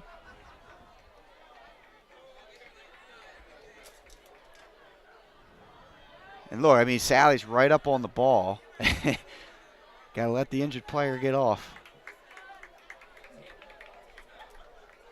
Down 3 possessions, so I get it. They got to go quick. That doesn't look good. Hopefully Payne's okay. Hey, he's got that's a pretty severe limp. Hopefully it's just a cramp, but I don't know. Seaford leads Early College High School 47-0.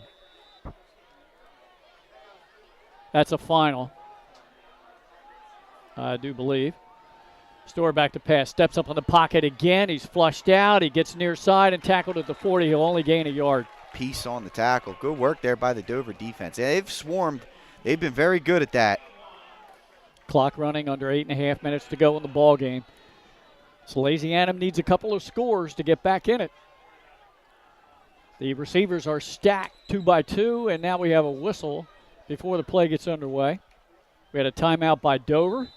So again, we'll see if we can get you updated on a few more scores around the state. Told you about the Smyrna win over Appoquinimink, 48-16. Eagles get their first win of the year. Appo falls to 2-2.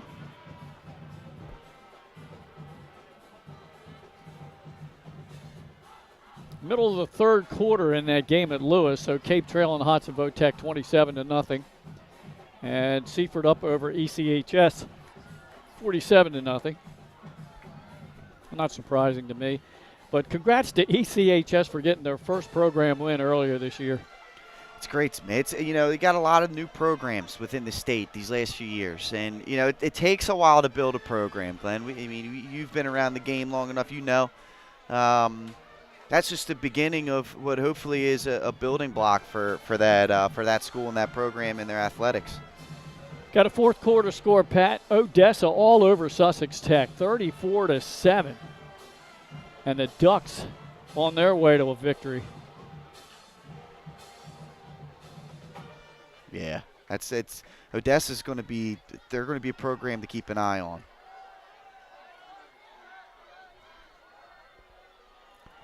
All right, Store's ready. Again, the receivers are stacked. Those at far sideline wide open is Anton. He'll get the first down inside the Dover 30, down inside the 25, and then out of bounds near the 21. Good to get out of bounds. You got the first down yardage, get out of bounds, keep that clock stopped because you need multiple scores. I don't even know if you have enough time to really try and give the ball back to Dover. Down 3 scores, you may have to go onside kick. Yeah. Well, we'll see if they can get in the end zone as we're near 8 minutes. Gibbs up the middle, running right into his own blocker, getting away from him, and then tackled at the 10-yard line. It's a lean. B.J. Aline should have first and goal, or they're going to say he's just shy of the 10. It looks like they gave him the first. Yeah, down at the 11, so first and 10.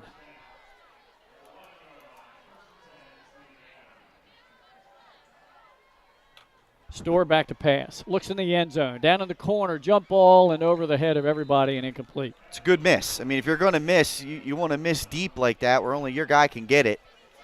And you just kind of overshot everybody, but you live to fight another down. Stops the clock with 7:44 left in the ball game.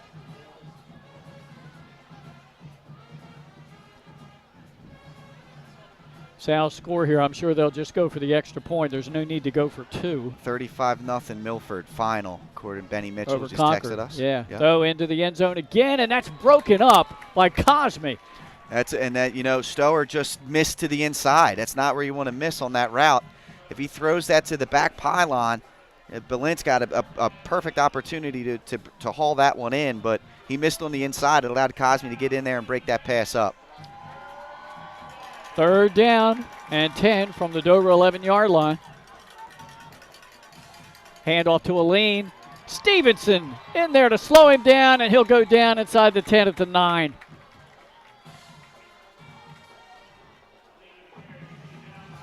Pickup of 2 yards. It's fourth down and 8. Man, it's a shame. This Salesianum offense again on the doorstep.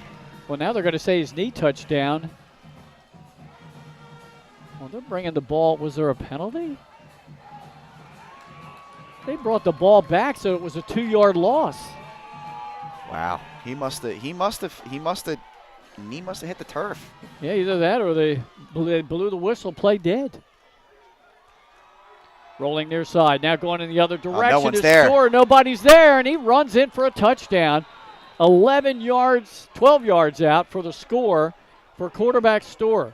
Well, they're not dead yet. Sal's are not dead yet. And it was 0 coverage, at least based off of how the way the defense reacted. It was 0 man-to-man coverage. They just threw everyone over, ran all the routes to the right side of the ball, and left it backside wide open. Stower recognizing it, getting it in for a much-needed Salesianum touchdown. That cuts it to 27-16. Meredith to try to cut the lead to 10. Snap is low. Oof. Meredith had to pick it up. He's running with it. He's not going to make it. So a low snap. And that's twice this year that Dover's had a problem there on special teams. So it remains a Dover 11-point lead. Still That's a huge. two-possession game. That's huge, though, Glenn, because you make that extra point, it's a touchdown, and then if you do get the third opportunity at it, you could kick a field goal for the tie. Now you don't have that. You got to score 2 touchdowns if you're Salesianum in order to overtake Dover. That was a huge play potentially in this one, depending on how these onside kicks go. Yeah. Well, now you do the math. So it's 11-point deficit, touchdown and a 2-point conversion and a field goal, and you tie the game. Yeah. Yeah. 6:52 to go. Plenty of time. Let's see what happens.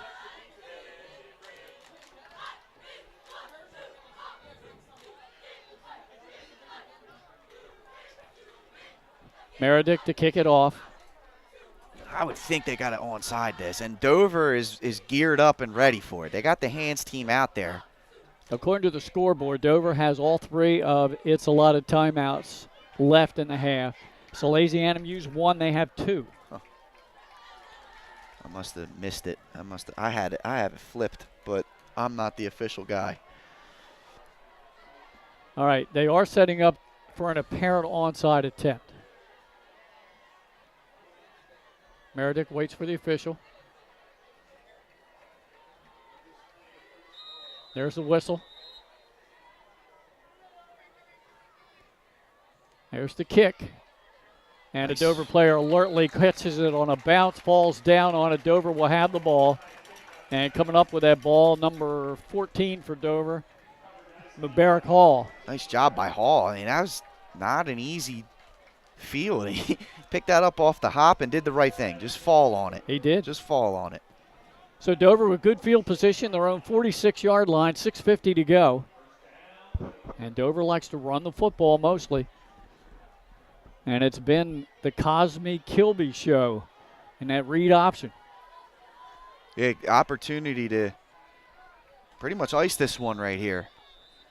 It'll be interesting to see what Salesianum does if they decide to just sell out for the run, leave themselves susceptible for the pass.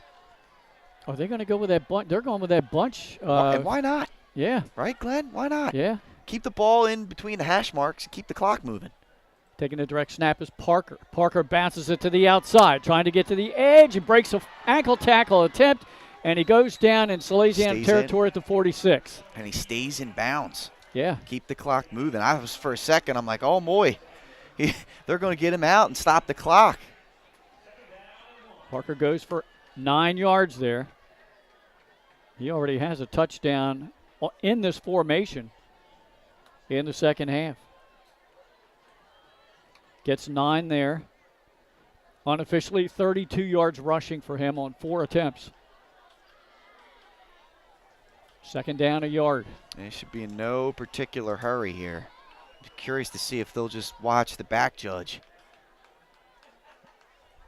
Kilby is watching. There's 10. Now they get set. Kilby takes it, bobbles it, bounces, gets the first down yardage as he's down near the 30, looks like maybe the 41-yard line. And again, staying between the hash marks. Like, okay, it's going to stop temporarily for the chains to get themselves set, but you've allowed yourself to continue to let that clock move. 4-yard pickup for Kilby. Clock running. 5:40 to go in the ball game.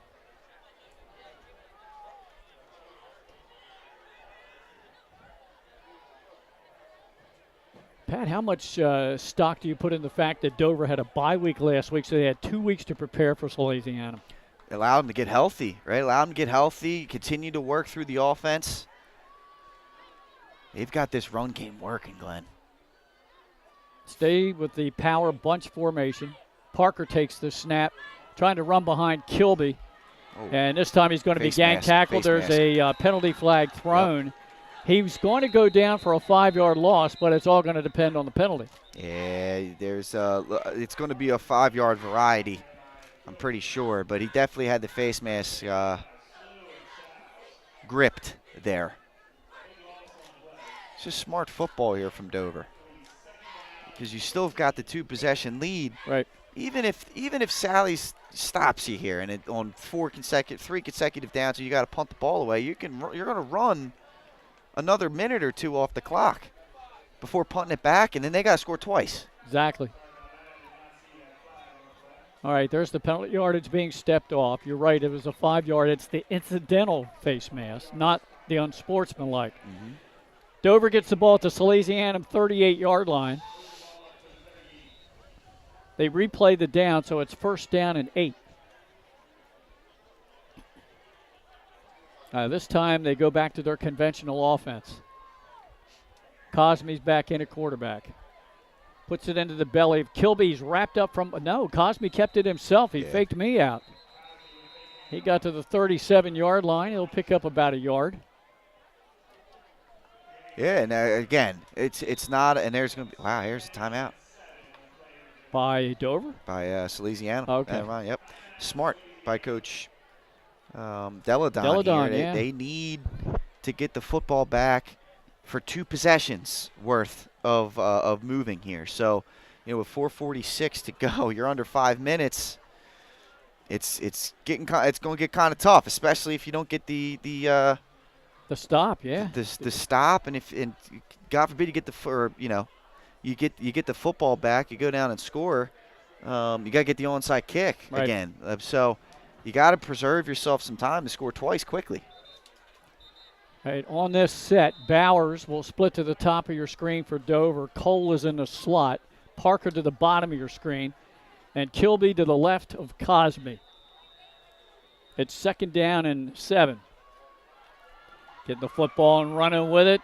That's Cole, and he is flipped, but not before he gets down inside the Sal's 35 to the 32-yard line. And he kept himself in bounds, which was smart there by the sophomore. His second run in the second half. He had 2 carries in the first half. Just smart football here from Dover. Taking their time in no rush, milking the clock with a 2-possession lead. Yeah, 3rd down and about 3. That's what you get from, an experienced coach such as Coach Knapp, who's coached at the college level. Yep, exactly. Now they go back to the bunch set. 3rd and short, Kilby with Parker to his right.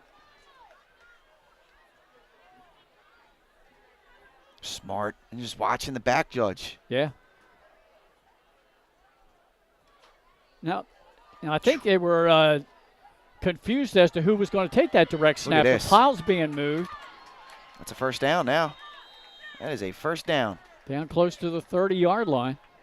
I think Kilby actually finally took the ball, but it hit the hands of both of them in the backfield. Yeah, dangerous. 1st down. So. Oh, that's huge. Clock's going to stop here at some point. It hasn't yet. So 3:23 and counting to go in the game. Clock is running now. Yeah, I tell you, one more 1st down for Dover just about put the exclamation point on this one. Salesianum's going to have to force a turnover at this point. There's 10 seconds. Coach Knapp, he may have to call a timeout here.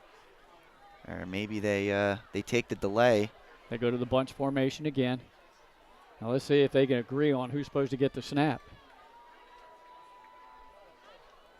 Parker takes it straight up the middle, runs behind a player, gets into the 2nd level. He's inside the 20, out of bounds, but near the 16-yard line. And he kept the clock running. Well, they stopped it. I know the one guy said to run the clock. Right, one did right at the sideline. It was a side judge. They stopped it. 14-yard pickup for Parker. Temporarily. Now they got to go. That was because it was a 1st down. That's why it was stopped temporarily. 46 yards rushing now for Parker in the game. Dover now well over 300 yards on the ground. Next week, Salesianum will be back at Abyssinia. They'll take on St. George's Tech. And Dover will travel upstate on Saturday and take on William Penn.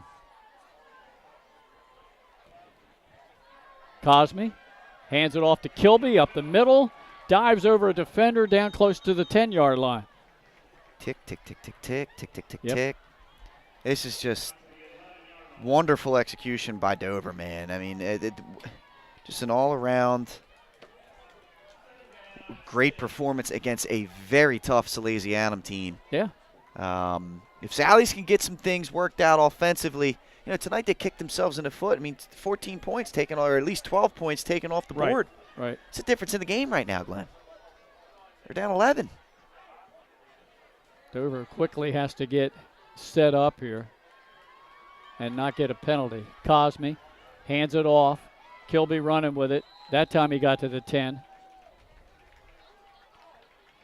Clock under a minute and a half to go.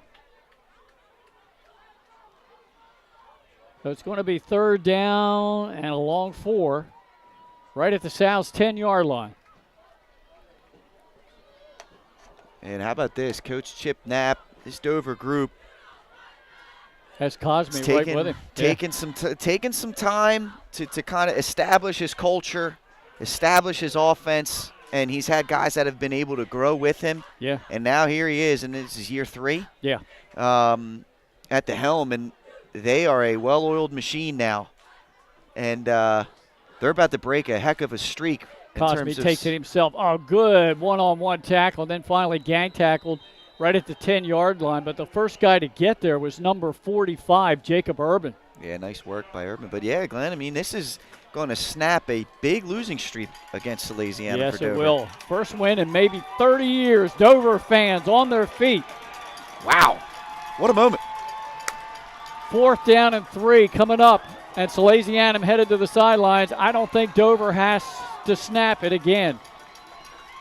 Down to 15 to go. And this group of seniors finally gets to see a win over Salesianum. The Sal's already lined up at midfield to shake hands. And the final score is going to be 27-16 in favor of the Dover Senators on homecoming night. Pat, what do you think of this one? I mean, strength. They just went with their strength, man. They have a great running game. Multiple guys you got to defend. They got them all involved. And defensively, what a job from Dover tonight. I mean, that was something that, we know the offense is dynamic. We know the offense is their fireworks got us. They got me that time. Yeah. We know the offense is dynamic, but the defense tonight against the Salesianum team that does have some ability to mix things up. They got a running game with B.J. Aline and Ransom. Yeah. Stower had 5 touchdown passes coming into this one. He could spread the ball through the field. Yeah. And then tonight they showed that Aline can get involved with the passing game. And yet Dover was able to stall them and force them into penalties because they're so quick defensively. And just a heck of a job on the defensive side of the ball. That's really what stood out to me from Dover. I knew the offense was going to come to the plate. Right. But defensively, they stepped up against a tough Salesianum group and got themselves a big-time statement win, yet again cementing themselves as we are for real, folks. Oh, yeah. All right, we'll be back with our post-game show right after these messages. Once again, the final, Dover 27, Salesianum 16 on Delaware Live, powered by 302 Sports. Hi, I'm Scott Kammerer from Solo Concepts. Today we're at Matt's Fish Camp in Fenwick Island, Delaware. Come check us out. Matt's Fish Camp features seafood classics, coastal comfort food, and chef-driven specials that pair perfectly with our large selection of craft ales, curated wine list, and camp cocktails. Matt's offers indoor and outdoor dining and is the perfect place to have dinner with your family, happy hour with friends, or enjoy lunch at the Raw Bar. Matt's Fish Camp in Fenwick Island, Delaware, open 7 days a week year-round. See you soon. Wraps, signs, banners, and promotional items that can help your business stand out from the rest. Looking for an excellent way to convey a professional image? Customized promotional products are the perfect way to target new customers, increase employee retention, and boost your brand awareness. Let the professionals at Cassidy Graphics bring your advertising ideas to life. Give them a call today at 302-326-2412. Again, that number is 302-326-2412. Again, Cassidy Graphics brings your advertising ideas to life.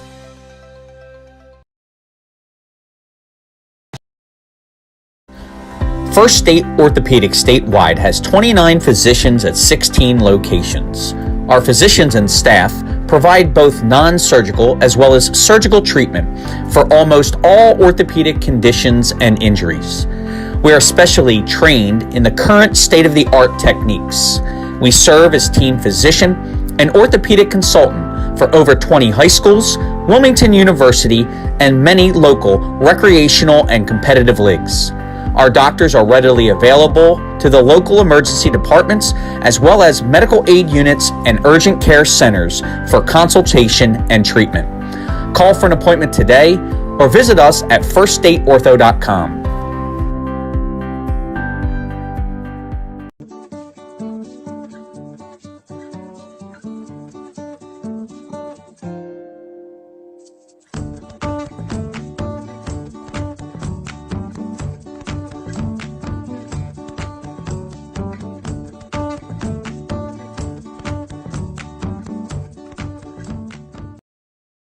I would always pass by Ferris on Kirkwood Highway, so I knew that they existed. We stopped in the showroom. We just clicked, like from day one. They did a total kitchen renovation for us. Ferris was so organized. They were on top of everything from day one. Always here when they said they would be, always on time, kept to the schedule. The level of comfort speaking to everyone that works at Ferris, they were just super friendly, easy to talk to.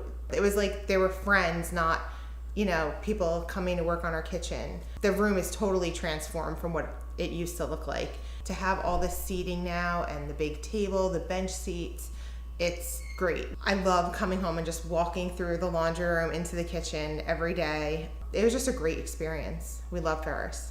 High Five Hospitality, founded in 2004 when three guys teamed up to introduce the Buffalo Wild Wings franchise to Delaware. To date, they operate 8 Buffalo Wild Wings in Delaware and Maryland. Also the Stone Balloon and Limestone Barbecue. And let's not forget Expectation and 5 Jersey Mikes throughout Delaware. High Five Hospitality's mission is to operate 5 brands that serve high-quality products with exceptional hospitality.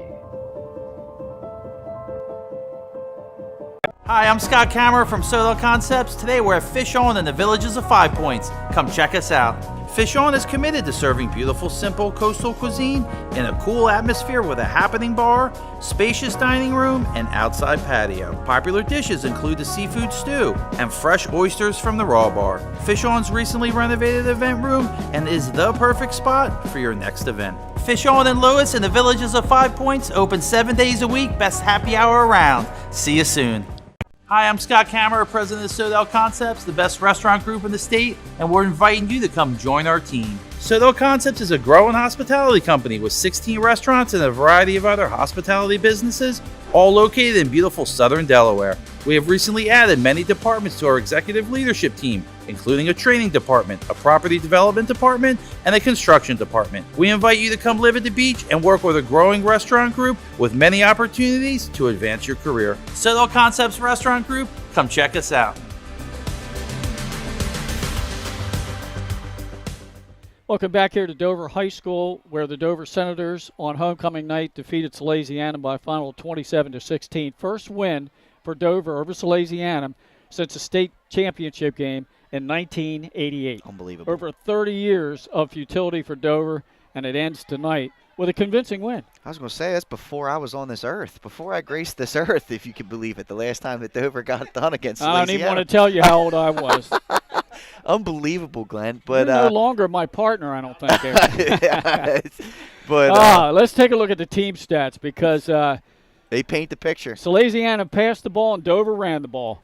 Yes, they did. As you can see, Glenn, Salesianum 253 total, and the 190 of them coming in the air. Yeah. But the telling stat for them is the turnovers. Yeah. Okay, 1 legit turnover. Right. 6 turnovers on downs. Yeah.